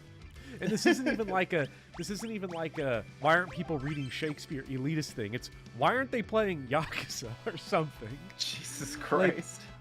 No other fan base has to deal with this because no other fan base has games that are consistently written just this bad all the time. I hate it so much. Like, yeah, like the I don't fact know. that every Final game Fantasy is, like, is a fucking interesting discourse and good. on like why even good writing should even exist. I'm like, oh my god, make it stop, because we'll get a Path of Radiance, and then that's like it.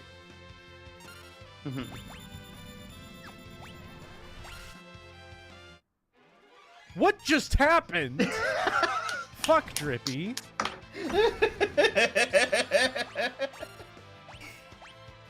Oh my god. Return is such a funny spell. Yeah. So that's why, like, to me, I guess I should reword. Now that I'm feeling less hateful and I'm calmed down, a lot of Fire Emblem writing discourse is more boring than it is anything else, because a lot of times it feels like baby just got in the cabinet and discovered what a pen is.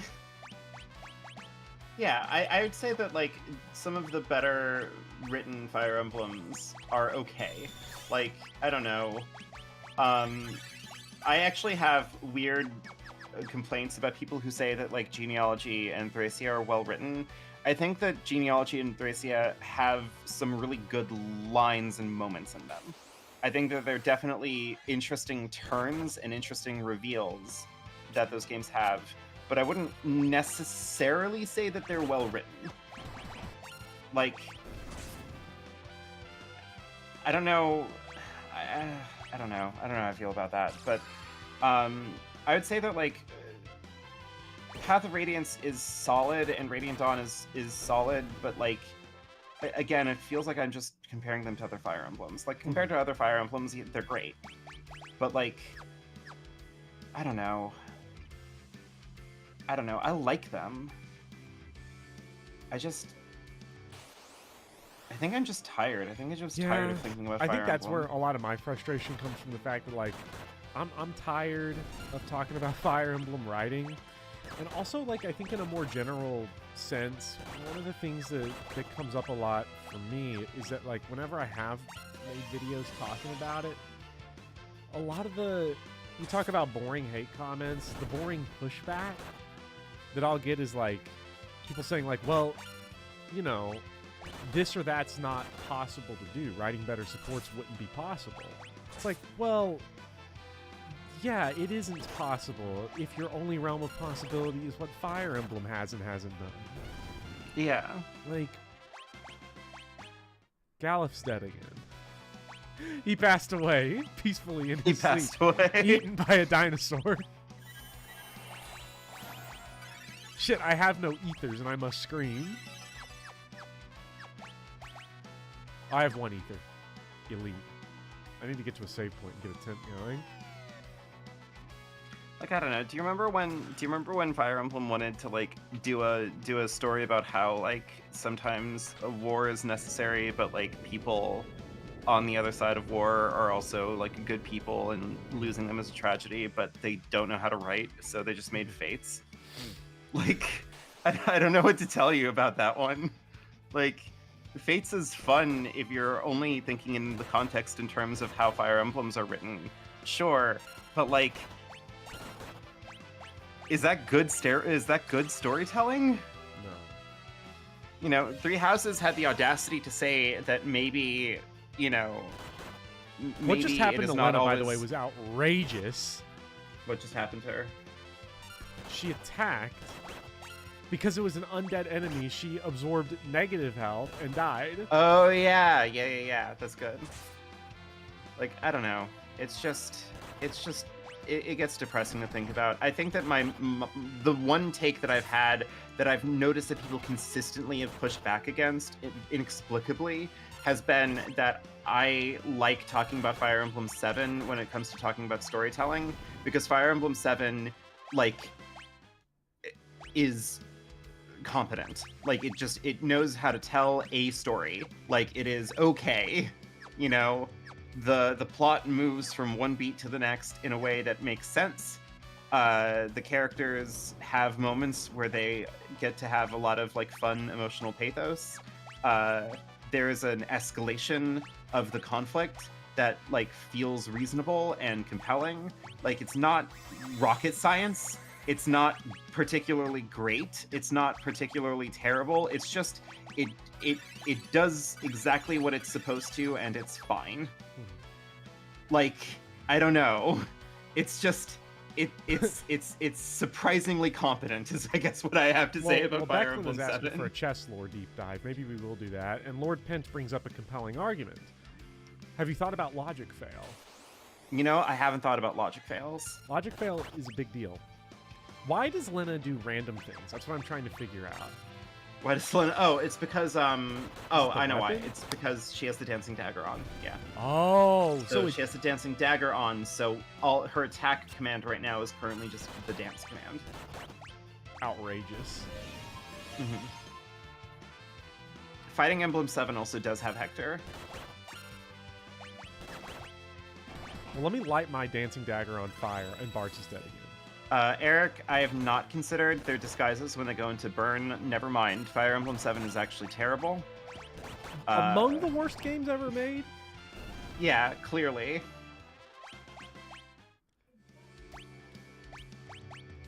Like, I don't know. I think it's fine. If I had to say, like, a Fire Emblem that is, like, genuinely well-written,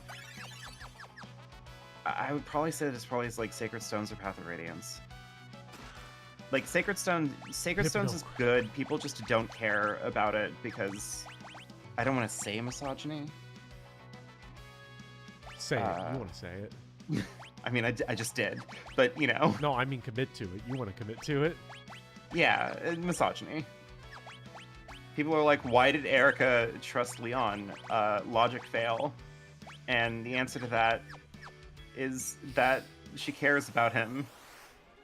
And their childhood friends, and her entire character has been like built around the idea that she doesn't want to be at war and she wants to believe in people.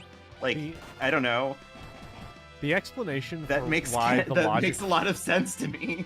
The explanation for why the logic fail happens in Sacred Stones is like one of the simplest dramatic things in history. The inability of the character to do the thing that has to be done because of their personal attachment to the other person is like...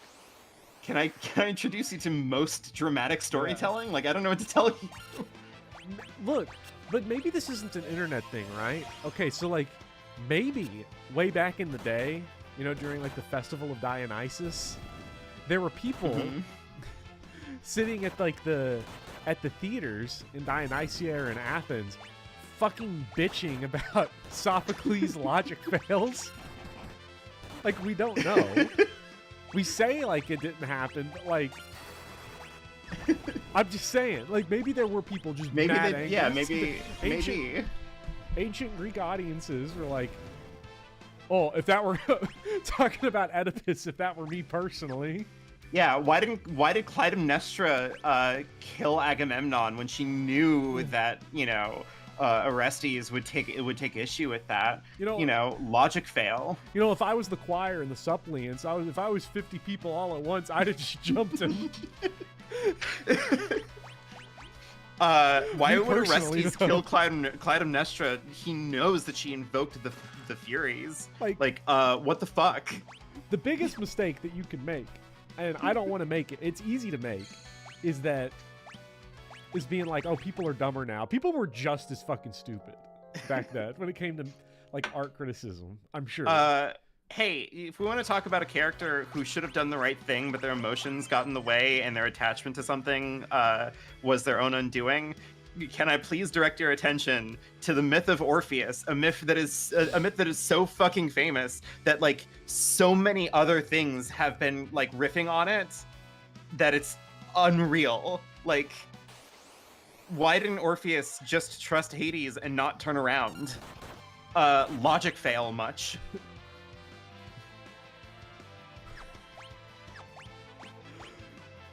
Help! You've got to help me. What the shit is happening? Kill the bone dragon and the zombie dragon. What do you mean what's happening? You gotta help out your bro. Thank God we got Requiem. I hope the golem is not undead because I just lit him on fire if he is. He's not. Yes.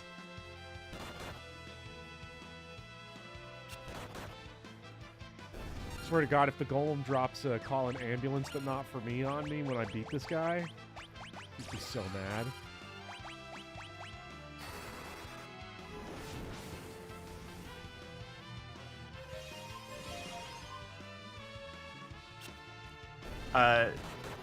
No! Stop!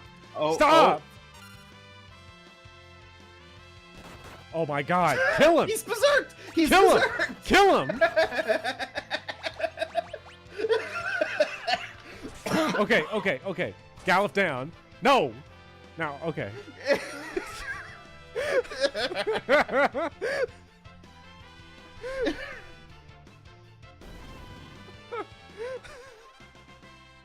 Oh God.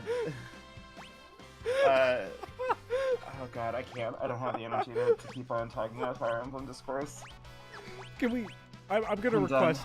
This is the cessation of Fire Emblem for the rest of my channel's lifespan. For the rest of your channel's lifespan. For the first time. For the first time ever. Because teach us the summon magic golem. Oh, do I just use it? Yeah. Go for it. Yes.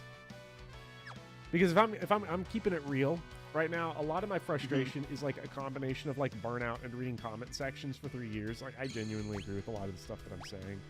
But I also am trying to keep my inner monologue up enough to be some of this is definitely I'm annoyed at being the Fire Emblem guy. Now, this does go back to what I said about Path of Radiance earlier, because when I was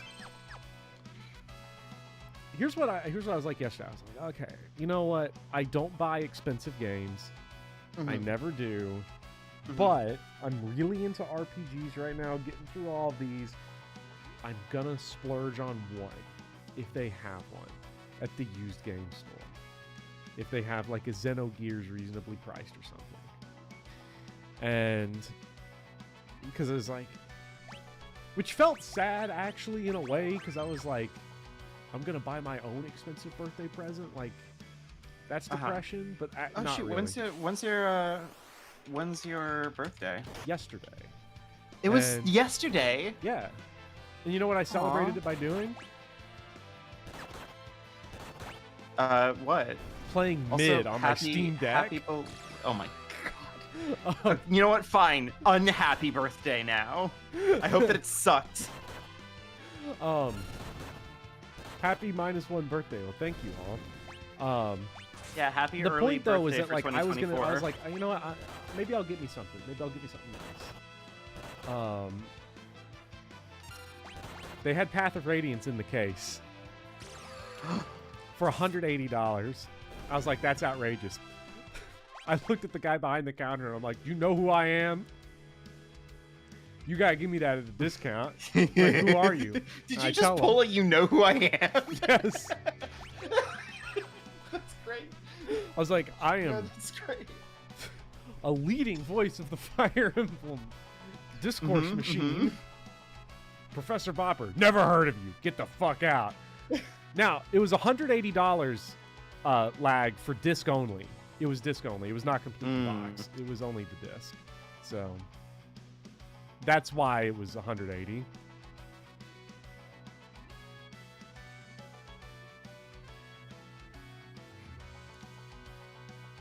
Complete in box for 180. Yeah, I would have eaten ramen noodles for 2 weeks for that.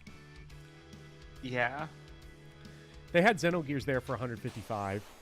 Didn't buy it. I would be way more ambitious with my purchasing. Oh, it's just a Dragon Pod. If I didn't have extenuating circumstances that meant that my food budget is kind of out of my hands expensive. But, you know, that'll change soon, I'm hoping. Zombie weed. Shit. I don't know what we want to do here. We just want to pummel this guy. Wait, I think I want to Spellblade up some fire. Also, not to put too fine a point on it, but I've always been kind of pro piracy, but I'm like more than ever I've just become pretty pro piracy. Like, fuck it, who gives a shit? Yeah, that was the thing. I mean, too. Nintendo gives a shit, but like, you know, give us access to your games that aren't just here's access for your to our games for a few years before we take them away from you. The closest I was gonna get to getting a game yesterday, I thought about getting Metroid Fusion for 45. Metroid Fusion's good. It is, but that was one of those where, like, if we're talking about, you know, piracy, that's a Game Boy game. So I was like, I can play this on Steam Deck super easy. I was more tempted to get, they had a Dragon Quest 4 for DS there for 60. I was tempted by that. You know, I've never played a Dragon Quest game. I was tempted by it because I was like, 60's honestly not a bad deal for the DS version of that. DS is easy to emulate, but on Steam Deck it's annoying. And like, I still have my 3DS. Like, I keep it charged and everything and ready to go, so like it wouldn't be like annoying to kind of bust an old Game Boy out. But I was going in, I was like, you know, I'm gonna spoil myself and buy something nice. You know what I walked out with? What did you walk out with? A $6 Blu-ray of Final Fantasy VII Advent Children. Oh no! Okay, now I wish an unhappy birthday on you because the karma's been realigned here. You've already punished yourself. I don't have to pile on that. That's rough. You know why? The worst part about Advent Children, why? Because I have to know. The worst part about Advent Children for me is that I've seen the movie twice now. Once surprisingly recently, like just a few months ago, I rewatched it with some friends, and I have to tell you, I just don't remember like 90% of what happened in it. I saw it the first time, and I'm like, I remember Tifa's fight. I remember the fact that Cloud fights Sephiroth at some point in time. That's it. And then I rewatched it again recently, and those are still the only two things that I've come away with. I don't know if it's any, like, everyone says it sucks, but, you know, it was $6. Oh yeah, it does have that sick jumping scene, right? I don't know, like, seeing the character models move around in beautiful, you know, CGI animation is fine. But, like, that game, I don't know. That movie exists is a really... I think what they did with this series with Final Fantasy to Sakaguchi is so insulting. See, because every like video about Final Fantasy, you know, talks about fighting fantasy and talks about Sakaguchi and whatever. But what they never emphasize is that, because essays need to make an outrageous argument. My claim that I would make if I were to start talking about this in the video is that, and I don't know if this is true or not, a lot of the internal struggle with Sakaguchi and Square probably had to do with Final Fantasy VII because of the unreal disrespect they did to him the second he left by immediately going like, here's 8 Final Fantasy VII sequels, movies, and video game prequels and sequels, and fucking Vincent Valentine as Devil May Cry Man. Devil May Cry Yeah. Baby Man, and then 10-2, and like it feels like how Hitchcock, like when Hitchcock died, they immediately made like 3 Psycho sequels. They were just waiting for him to go so that they could milk Final Fantasy VII. Yeah, Because like there's it's way real, a sequel it's to real Final shitty. Fantasy VII exists to how that game ends. There ain't no way. I mean, the way that Final Fantasy VII ends is really definitive. Like, Yeah. they literally go, okay, and now we're going to cut to 100 years later. And it's like, okay, that is them saying, the game is over. Like, I don't know. There's kind of no two ways about that one. I don't know what to do here because we're all blind, and I don't think I have eye drops. No. You're just going to have to go for it, I think. Well, fire, this guy's got a lot of resistance. Maybe he's not weak to fire? Oh, that's better.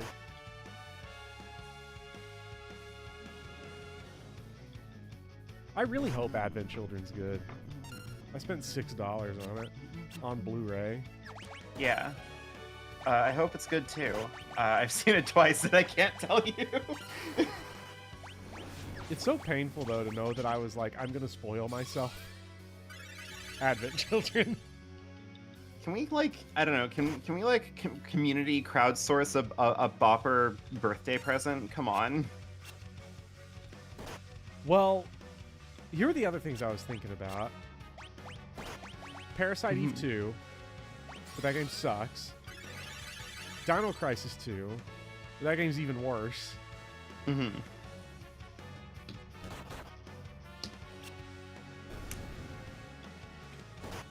What I was dying for, they had Legend of Mana there for $30. I thought about that, but then I I've saw never that played it was Legend of re-released. Mana. It's weird, right? Because it's like, I'm not a collector, so it's like almost nothing fit that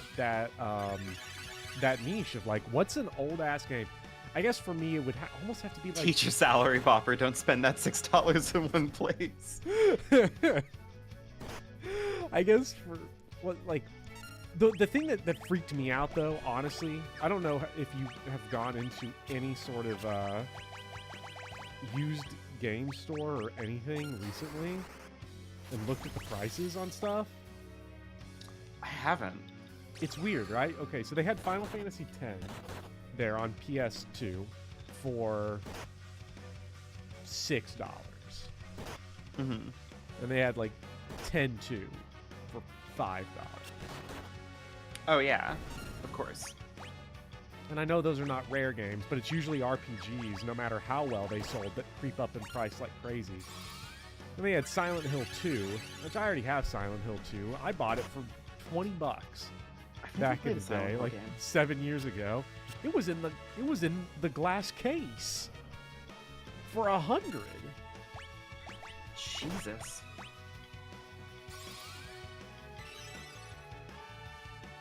This Dragon Bot is kind of kicking your ass a little bit, huh? Well, it's not even kicking my ass. We're just in a stalemate because regen is keeping us up.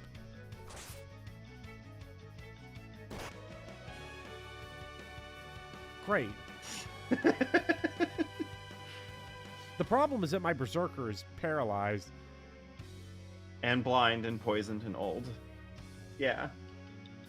We have a lot of problems. I understand that. Some stuff going on here. This is not good. This is bad.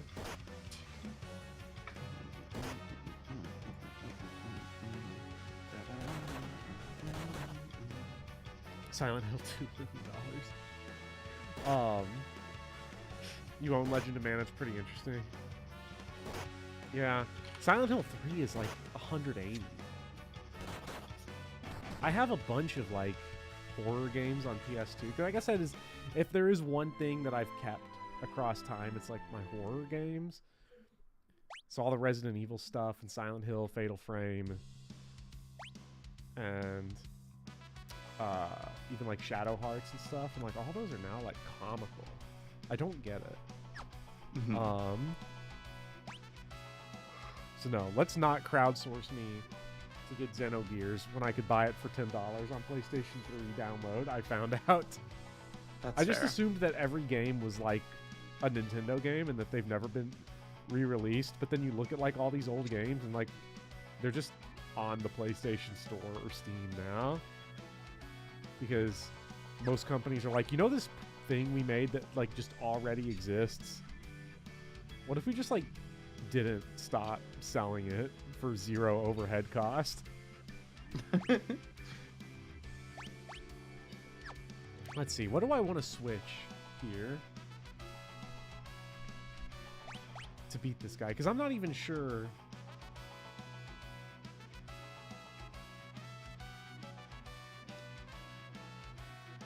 So what was working? Nothing. Okay, so what was the big problem? Kel, you played Silent Hill for the first time and were pretty disappointed. It was quite loud. Which one did you My play? God. Just out of curiosity. I'm going to ignore loud the one, I'm Gallus assuming. pun because I'm not sure if it's legit or not.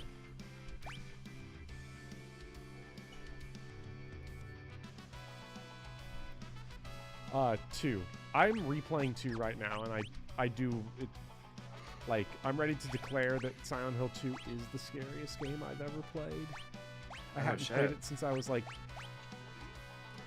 Have 17. you played a video game? Maybe you've heard of this one before. Have you heard of Five Nights at Freddy's? Sorry. Well, in my opinion, Five Nights at Freddy's is. The reason why I didn't include it on Scariest Game Ever is because Five Nights at Freddy's is the greatest game ever. Oh, right. So I felt like including it wouldn't have been fair. Yeah. Exactly. I have a friend who saw the FNAF movie, and like he went on like he had like an existential breakdown explaining to me how utterly uninteresting a movie it is. It's like, wow. Yeah. I was too young? Old? Too old to get into Five Nights at Freddy's? I got into it a little bit just because I liked watching like Markiplier like freak out about the stuff. I do actually find the conversation or like the weird cage match between Scott Cawthon and his fans all bitterly trying to like pick apart the lore of FNAF like fascinating in kind of like a soap opera sort of way. Because it does feel very much like every single time he releases a game, his fan base is like, ah, yes, this is the lore explanation. Here we go. And then Cawthon just comes back and is like, no, you idiot. All that's wrong, actually. Here's all of this other stuff instead. And they're like, oh, well, here's the answer to this stuff. And he's like, no. And he slaps his... I don't know. I find it very funny. It's very melodramatic to witness. But... you know, if you wanted my actual recommendations for like horror that I've seen that I like, the answer is not many because I'm not very good at watching horror. Even though I love the genre, I'm not very good at it. It's a skill issue on my part. But the movie Suspiria fucking eats. It's such a good movie. I have no idea why people didn't like it when it came out. But Suspiria is fucking incredible. You should go watch it if you haven't. I will. Well, if you're talking about the remake, right? Yeah. Yeah, I've The one with, not seen Tilda the Swinton. It's remake. good to be I've king. only seen the original. I haven't seen the original. The remake is incredible, though. We're getting some shout-outs for both Suspirias being peak. I really like the original. Yeah. But I haven't seen it in a minute. I feel like this time, because we've got summons, we're just like wiping the floor.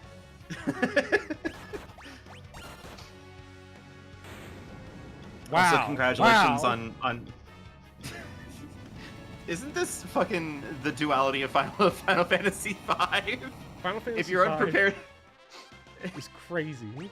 if you're unprepared for a fight, the fight takes a million years, and you wish for death.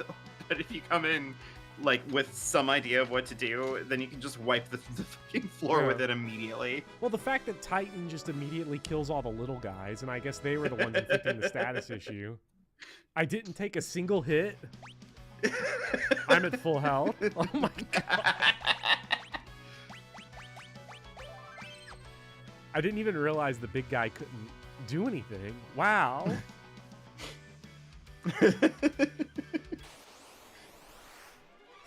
Welcome to a harder fight right here. Posting from a darker timeline. Jesus Christ. Yeah, Final Fantasy V is actually a puzzle game. It's just like Fire Emblem 12. Yeah, we all love Puzzle Emblem, right? Kick his ass, Gallop. Yeah. I like how the old man is the only one breaking 1,000 HP, and he's clearing everyone else, like lapping them. Well, you know, he's level 24. He's in his lane. He's a monk. He's hydrated. I wonder, He's excelling in his field. I don't know. do I keep the old man? Where do I go? Like, I don't really know what else I want the old man to work on.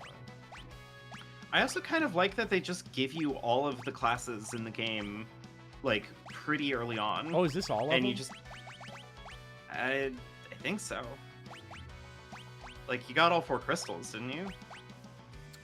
Yeah, I thought there was the one little dot one though that we're out of. Oh yeah, the one fragment. Mhm. Oh yeah, that's true. That's true. But they give you a lot up front. Like they clearly care more about letting you have a lot of time to play with your classes and figure out what you like about them. And I respect that. I think that's good. It's good when the video game lets you have fun with its mechanics. Monk for now. I know there's a trophy for capping everyone on all this shit. I'm not doing it. I've done it before. I'm so sorry. Not on the Pixel Remaster, but you know. Barehanded Dancer. Barehanded Dancer. Does it get easier? Because I remember there being like some enemies that are just super good to grind on for AP. Like in they're that one enemies. There are enemies in the final dungeon, I think, that give you like 400 AP or some shit when you beat them. Or like 100 Also, AP or something I missed like it that. from that boss fight, but thank you for the $6, Becklin. Here, go splurge on Advent Children on Blu-ray. I missed it from being so mad about that fight, but yes, I will go buy another copy. Actually, they had 4 copies. Please do. I think I could get another. I could get another. I want you to I want you to tell me how the how the cashier responds. Trust me, there is an explanation. I mean, real talk, your streams bring me joy. So there's that. Thank you. We work hard here to make the streams as toxic as possible.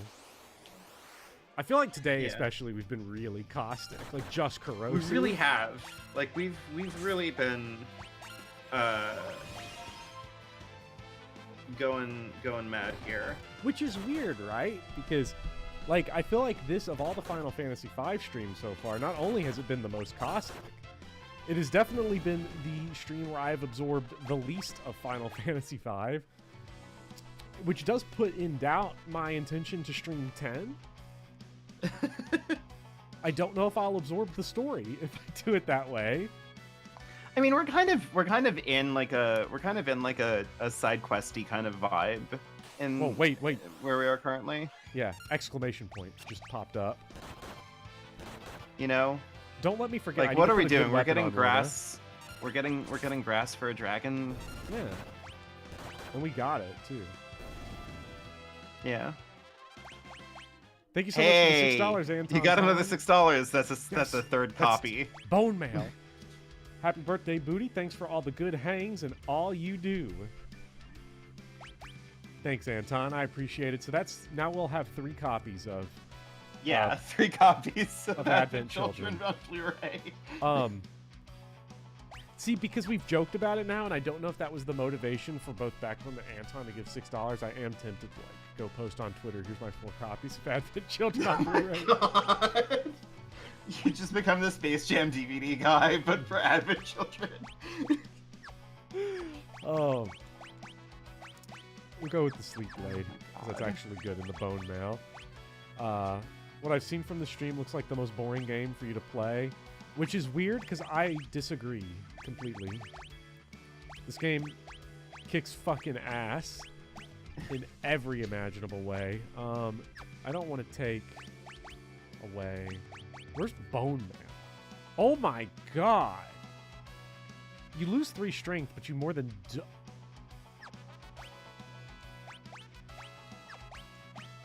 I know you said for me to play, Lag Spike, for you, but I still disagree. It's good to be Because king. that's a true power play. Yeah. I know you just said what your taste is, but I disagree. Yeah. Bone mail is a trap. Yeah, the boning males. I don't know what to tell you. They're boning males. Give it to Gal if he's boning males now. He's boning males. He's gonna bone males now. God, every Final They're Fantasy boning is weirdly what now? horny.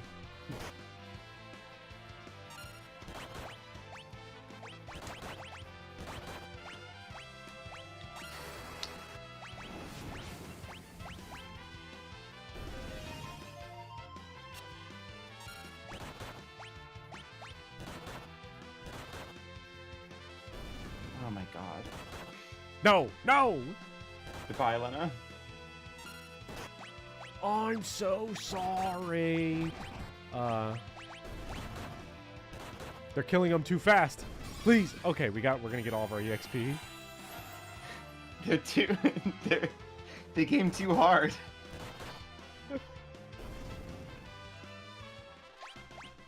The worst part about me not beating Sekiro is that I could definitely beat it if I want to. I mean, I've beaten all the From Software stuff from Demon Souls on, except Sekiro.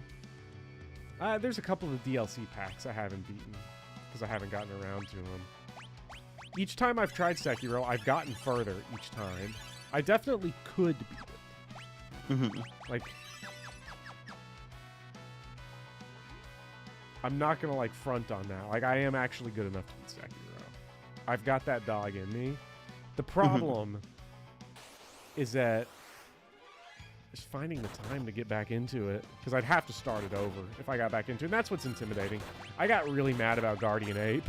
It was one of the funniest From Software. That's the thing, right? Is that Guardian Ape is like the supreme From Software joke. Like that's the ideal. That's the mountaintop for like a From Software goof.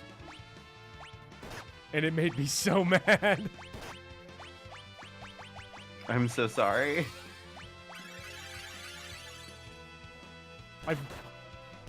Mr. Rexfire, I've beaten every FromSoft except Sekiro. I've even played. I've actually beaten Shadow Tower Abyss because Shadow Tower Abyss is peak gaming. Are you familiar with Shadow Tower Abyss in any way? I'm not familiar at all with Shadow Tower Abyss. Okay, so it's first. So the Kingsfield and Shadow Tower series are. This is reductive to say, but it's basically first-person Dark Souls. Now, the thing about Shadow Tower Abyss is that it's first-person Dark Souls where you have guns and the enemies are just still regular Dark Souls enemies. So imagine like Dark Souls 2 if you could just pull out like an RPG and just shoot it with a rocket.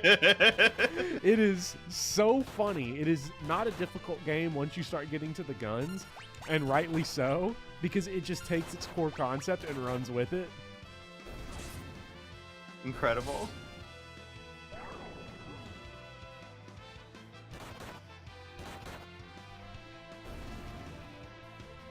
I feel like I've seen some footage of that, but now that you've talked about it, did you like stream that at some point in time? Not like publicly, but like in like the bot record or something like that. Yes, I did. I beat that all on Discord once. That might have been what I was seeing then.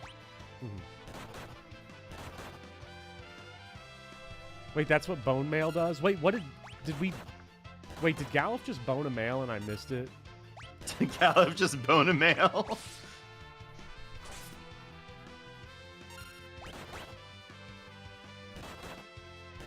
He's a zombie. Wait, what you mean he's a zombie? I mean, he is elderly. Oh, it is Ludo narrative. He boned a bone male. Yeah. I think bone mail does turn you into a zombie.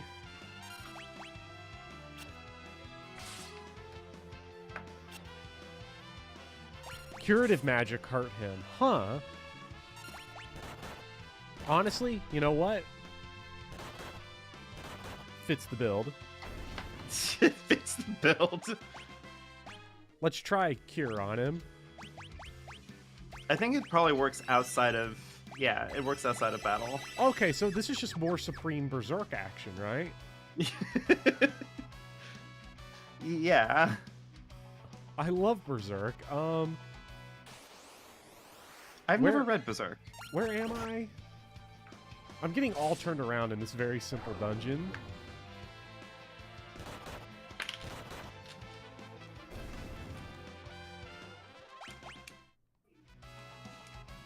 Oh, there's the door. We are on our way down. I missed a good. chest. You missed a chest, Bopper. No!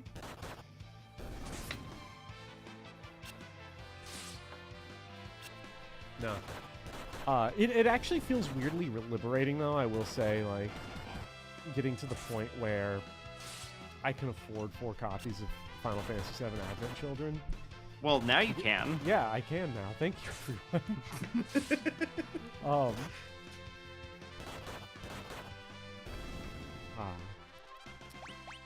When should I watch it? I wonder when I should watch it. When you should... Well, what you need is you need 4 Blu-ray players and 4 TVs. You know...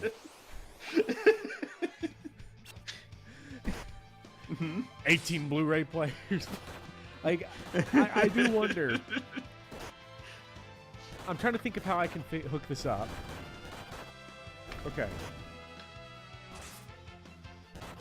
I've got the PS5 and the Okay. TV. That's one. Mm-hmm. Then we've got the really small upstairs TV. Okay. That's 2. Uh-huh. And I can put the PS4 on that because I keep forgetting to sell my PS4 because it keeps being minorly useful for streaming and stuff. There's the last chest. That's 2. I could get the Blu-ray. I could steal a Blu-ray player from school that I use for like film studies. Hook it up to the PC. That's 3. Now I have 2 monitors on the PC. So with an HDMI splitter, an HDMI to 1 to 2 HDMI splitter, I can get 2 Final Fantasy VII Advent Children on the PC monitors, 1 on the big TV, and 1 on the little TV, and then we've got 4 going all at the same time. Yeah. I might just have to get a new power cable, but... Well, that's our next donation incentive, Yeah. obviously. Can I get... All right, everyone, can I get one of those power strips? I think they're $8.99 at Target. I haven't checked recently, though. I've not been in the market for a power strip. They probably keep them behind the glass case for $100. It's just one power strip, Michael. How much could it cost? $10? I can't believe they invented school from Persona only for Popper to be a dirty thief. No. I'll be right back. Just You know, give me you know one what I second. am? I'm a phantom thief, right? You are? Yeah. Okay, I'll be right back. One sec. If you buy a power strip before the Delthea cosplay, that's a scam. Well,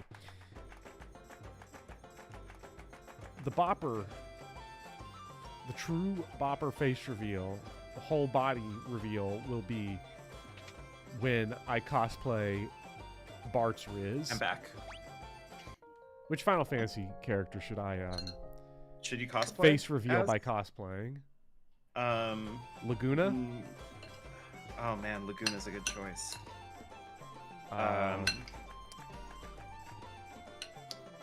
Vincent Valentine. Go-Go. Vincent Valentine. Go-Go is an excellent face reveal. Could do Go-Go. Or...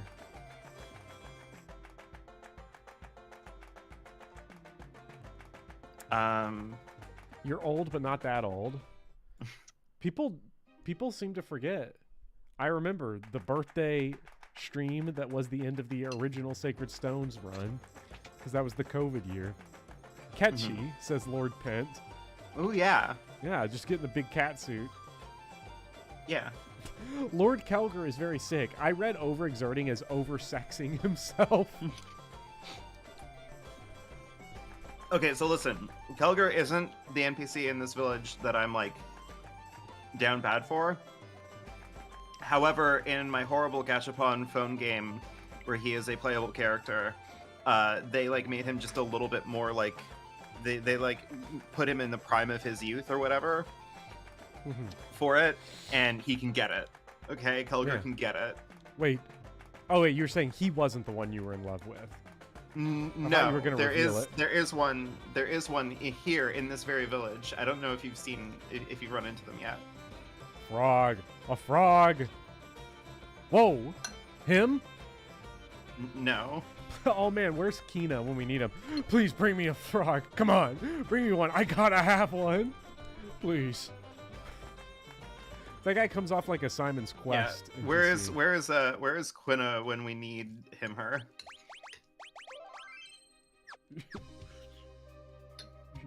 What? Shahim? I don't remember how they word it now. Yeah. I see it back there. Do Yuffie, but the Kingdom Hearts design. I don't know what Yuffie looks like in Kingdom Hearts. I'm typing it in. Someone finds Bopper from watching 3 copies of Having Children at Once. Like, guy's a maniac. Thank you for the $8.99 8-ton. Guy's a maniac. It's pretty easy to catch frogs here. I haven't seen any frogs. Let me see what we got. Okay, well, we got the grass. Are we not supposed to talk to somebody here about it? Well, you know what you need it for, right? Yeah, it was to go to the fucking valley to, to get the dragon. So we have to go back to the...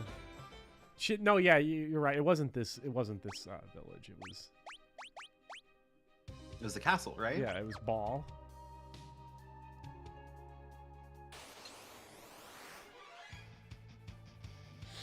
Back attack, but because I'm a maniac, everyone's in the front row. Covered in gummy liquid. Ooh. Not a fan of that word.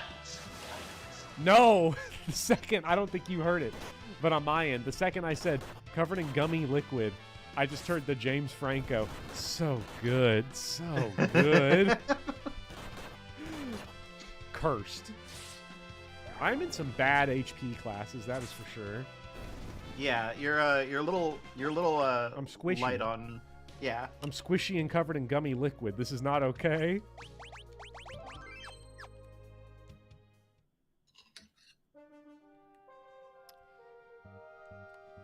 Open up! Nice try, monster. Uh-oh.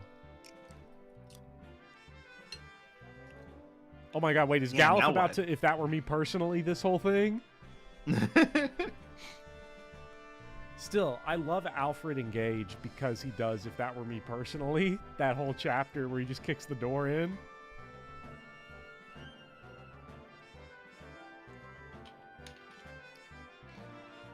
Okay, well, yeah, if that were me personally, I would just cast Firaga, lol. Okay, so cosplay, let's see. Probably not going to do Yuffie. I mean, logic fail much. We have magic. Yeah. We have float. Just fly inside. X-Death's castle is floating and flying. What can I do for you? Nothing. Can I go Dream Harp? I can get the Dream Harp. And I could attack from the back row. That'd be nice. Yeah. Well, we already explored this whole area, so I don't need to relitigate this whole thing. We'll...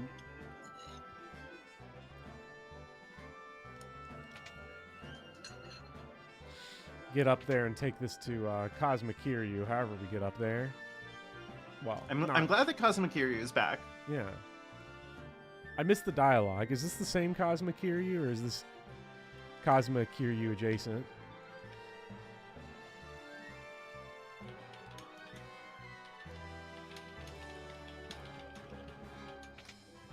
Oh, I thought I got frozen.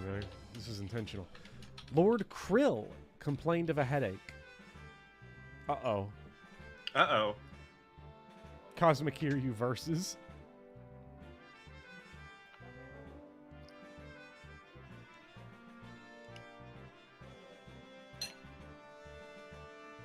She's one in a Krillian. Uh-oh. It's a good one, Luigi. Oh, no, if she's a Krillin, then she's dying. Yeah. You get sliced in half by one of those disco disc energy beams. Mm-hmm.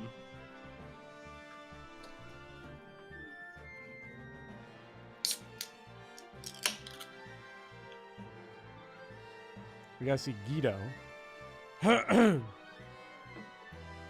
We got dragon grass and spades. We do. What a line. We've got hardcore drugs for the dragon.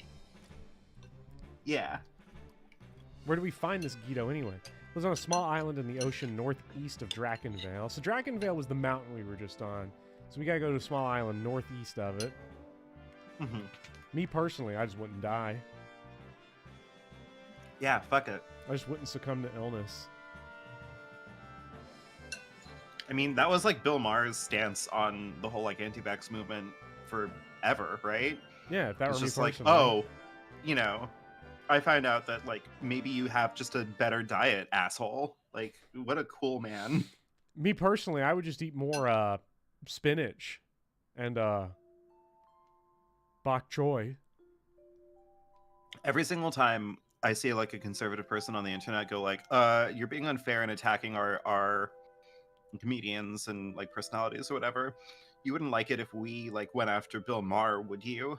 And every time I'm just like, please do, man. Like, He's not ours. yeah, I don't know who he belongs to at this point, but not us.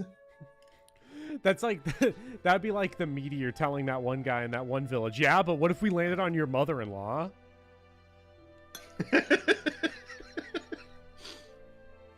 I'm worried because I worry that if you have like a second conversation with him, he'd just pull a like, take my wife. Oh. No, I mean it. Take my wife. I get no respect. When he talks to his mother-in-law, Jesus Christ, woman. Jesus Christ, woman, get to the Maybe point he already. left the comment. Maybe he did.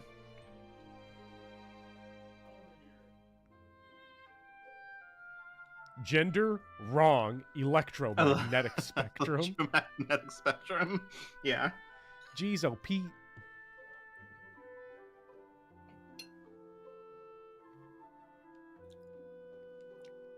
By the way, that is how you get the meteor spell. You have to learn it from that guy. So comet But is only- weak time magic. You want meteor. Damn, imagine if Tella knew that. Could you imagine if he could actually teach you meteor, but only under one condition? Tella summons meteor to kill Golbez, but he accidentally just kills that guy's mother-in-law.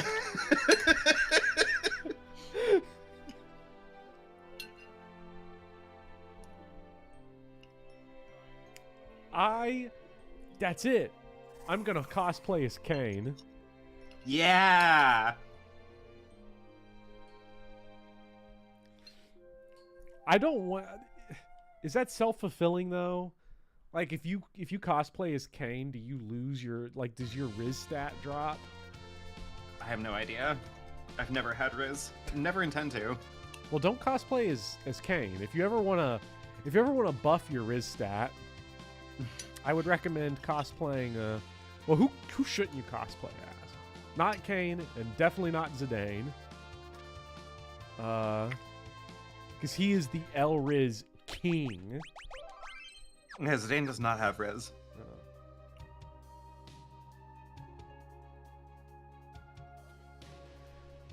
Cypher has the worst Riz in the series, definitely. Oh, easily. Yeah. Cypher's Riz is so bad that his girlfriend leaves him for Squall. And then he has like a whole arc about it. It's really sad. I'm trying to think. Okay, Bartz is a Riz god. Ferris is a Riz god. Yeah, I mean, Ferris would be the obvious choice, right? Yeah. I'm trying to think who would be a deep cut. Is Irvin L or W Riz? L, he's simping for selfie. Yeah. Because selfie, if you put all the Honestly, I hate to say this, barely anybody in Final Fantasy VIII has Riz because all the Riz is dominated by Laguna and Sid.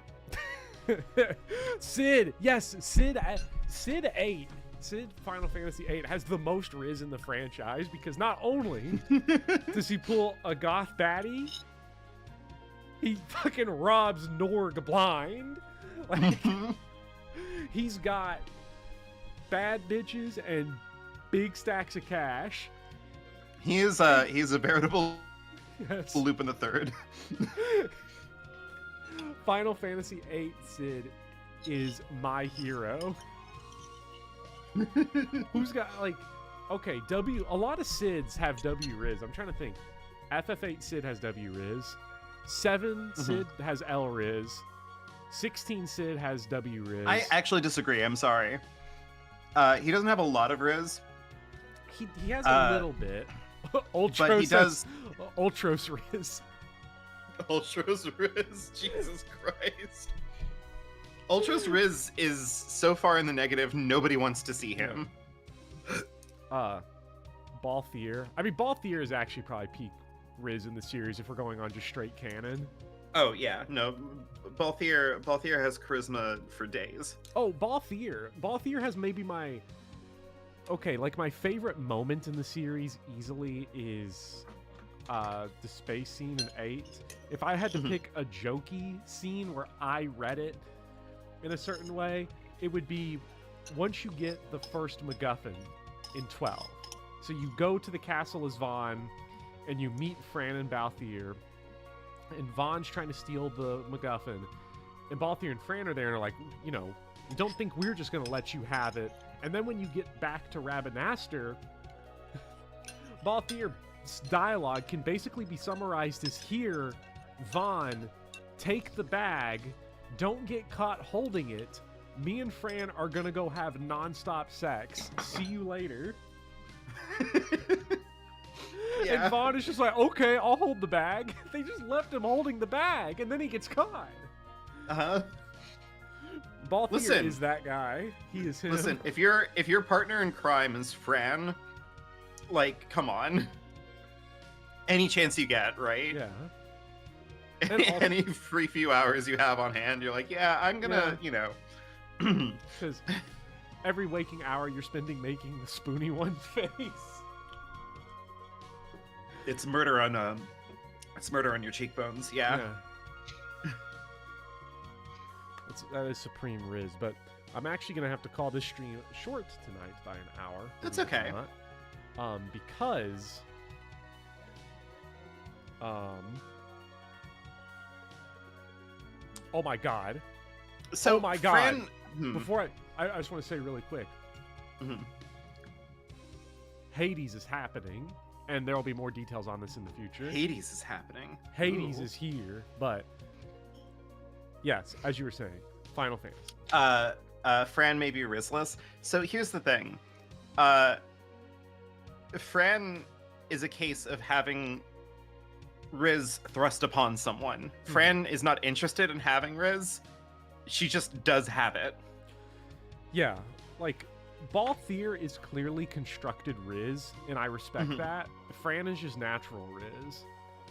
Fran has... Yeah, like she's clearly got no Riz in the Rabbit Kingdom. No. But then the Rabbit King... in the Lesbian Rabbit Kingdom, which Balthier walked into one day and had like a 1930s Tex Avery cartoon face reaction. Eyeballs popping out of his head. Boing. Yeah. Like, Balthier actually may be the biggest simp. Mhm. But because of Fran, he looks like he has the biggest Riz. Yeah. This is deep right here. It's deep stuff. This is deep, We're just like really Sid. getting in on it. Um, Yeah. This goes hard. yeah, Sid This goes hard. conversation. God, FF16 Sid might have the most Riz in human history just because of the voice actor. Like, FF16 rizzed up me, and he's a fictional character. I gotta get the. Have you heard the? Let me get it here. What's the actor's name? Could you could you imagine Final Fantasy 16 Sid voice acted by Orson Welles? Please, please. Now, the amazing because it's because he's voiced by Ralph Ineson, who's a Shakespearean actor. He's in the Denzel Washington Macbeth, and he's also the main character in The Witch. If you've ever seen it, the dad. I don't know if I've seen that one. We were talking horror earlier, but he's in that, and he is the second. I am unfortunately still bad at horror. I need to like watch horror with somebody else around, Well, I'll or else say this. I can't do it. The second we see Sid the first time in 16 and he opens his mouth and he says Sid, I was like, that's it. I'm done. I'm out. Game over, man. Game over, man. Game over. I got rizzed. Sid rizzed me. He doesn't even know I'm real. You twirling your hair a little bit. Yeah. This is true. This is true. Like, Final Fantasy is best when it's. Okay. So a lot of the horny in Final Fantasy is straight, right? Mhm. But a lot of it's also like it's not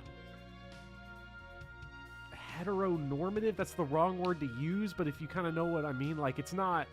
They're straight, but they're queer. Yeah. Yes. I get it. They're straight, but they're kinky. Because like Balthier is like, if you look at like most of the Balthier and- features of Fran that the camera emphasizes, you would be like, okay.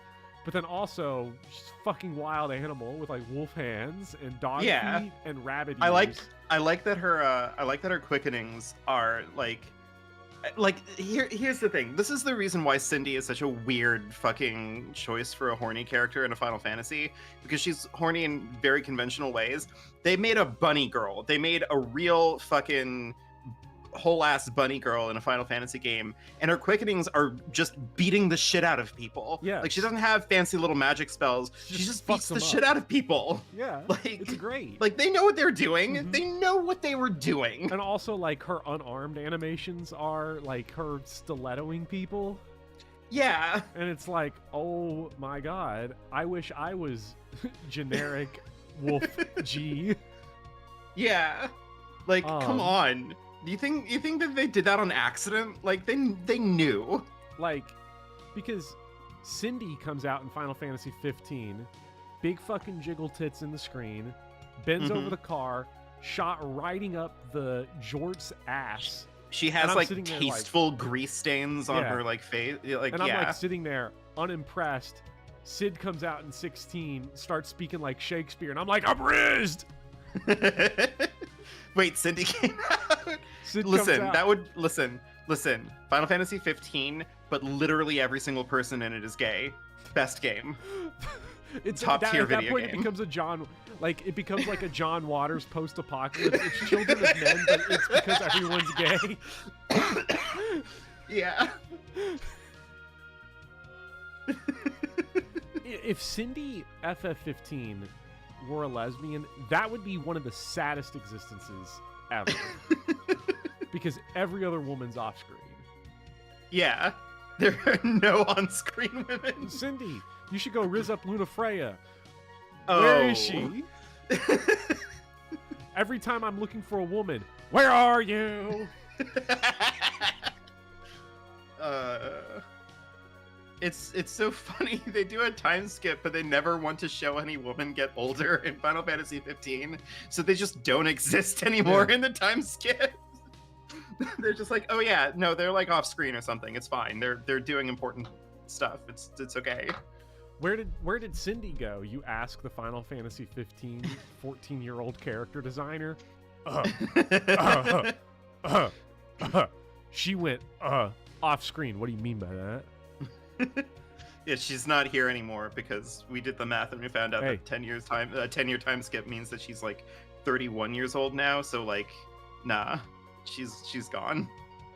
When you find out she was 16 in the Japanese version. No, God.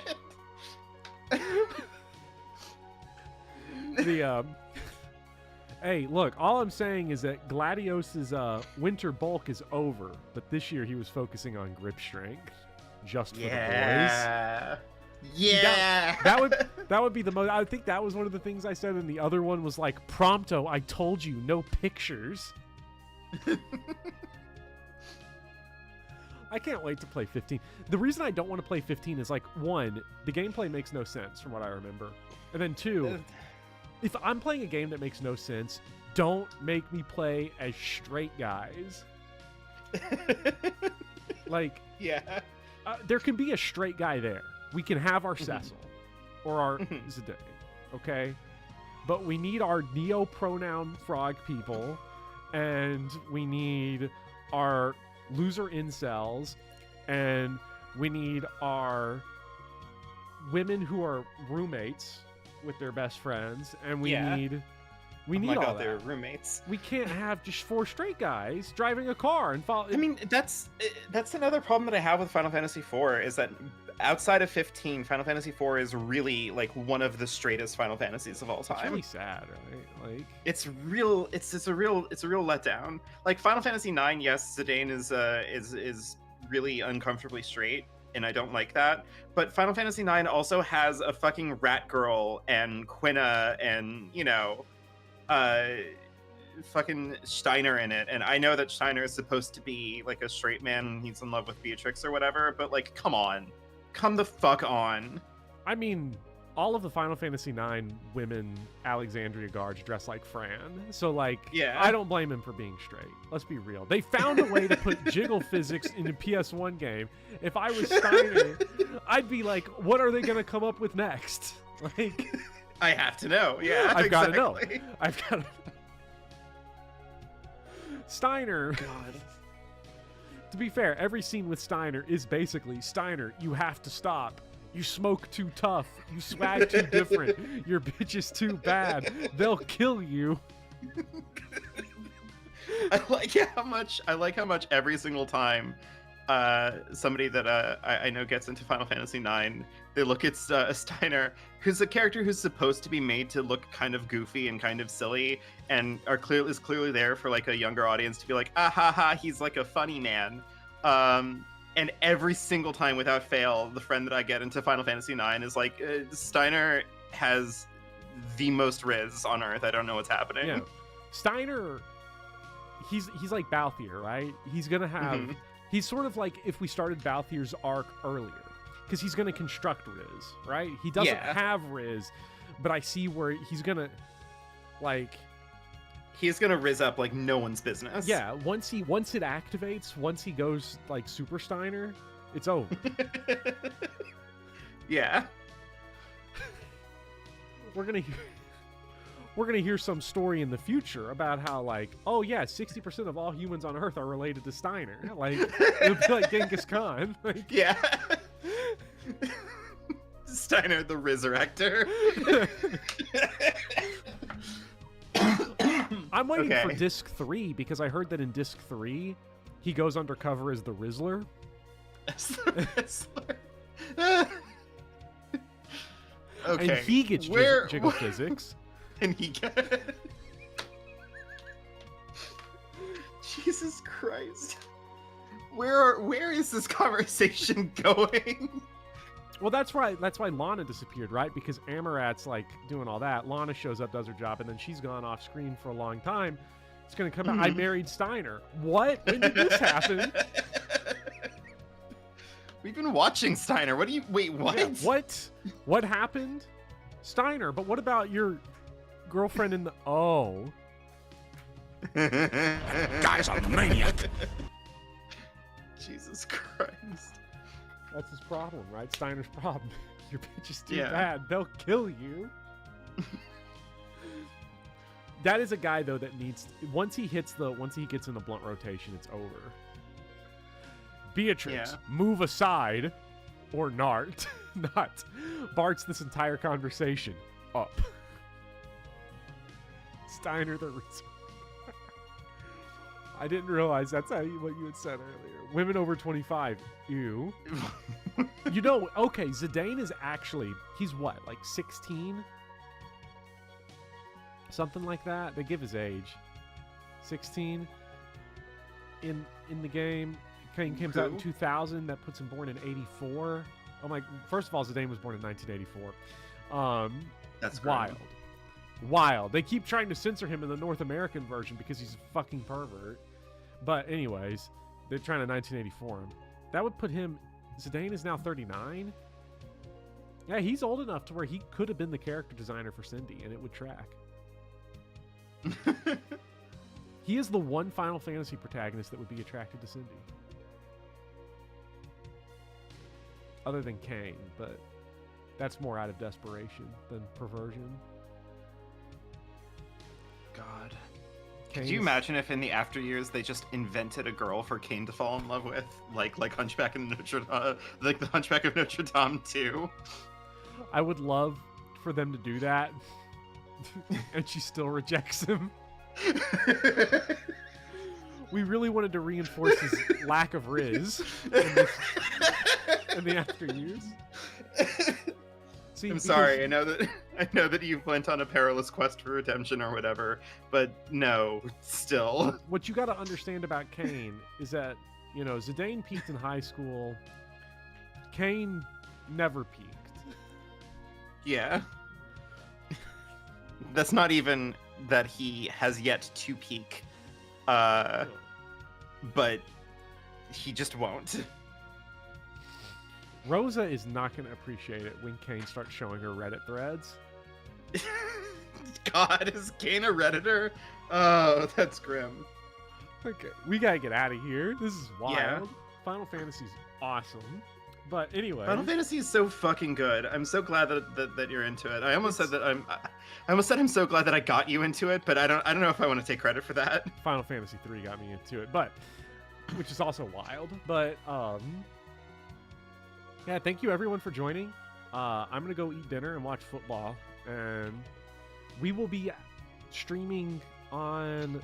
Well, we're not sure what day yet, but I know Monday maybe might Monday. Yeah. because next Thursday's Thanksgiving, so Monday looking at potentially streaming then. So keep that in mind. We probably won't be doing Thursday next week. Good night, Tops. Slurred Pint. Jesus Christ, yeah. Everybody sleep like a top here. Yes. We do it all the time. All right. Thank you all. You all are the best. Thank you, Vivian, for joining. And we'll see you all on Monday for some more Final Fantasy V. Good night and go Ravens. Mods, ban VV Venomous. What? Ban. No. I'm sorry. I've been roped back in. I try to let chat go and I get roped back in. No. Good night, top heads. Yes. Baltimore is up. I don't care. Football scores happen. Baltimore's trying to get me to cheat on them, though, because they was posting Edgar Allan Poe quotes because they're named after the fucking Raven of the Raven fame. So they're trying to get me, but they won't. What an endorsement. They won't. Me and Kel, me and you, together. Fucking Thursday Night Football's the worst invention ever. Anyway, goodbye, everyone.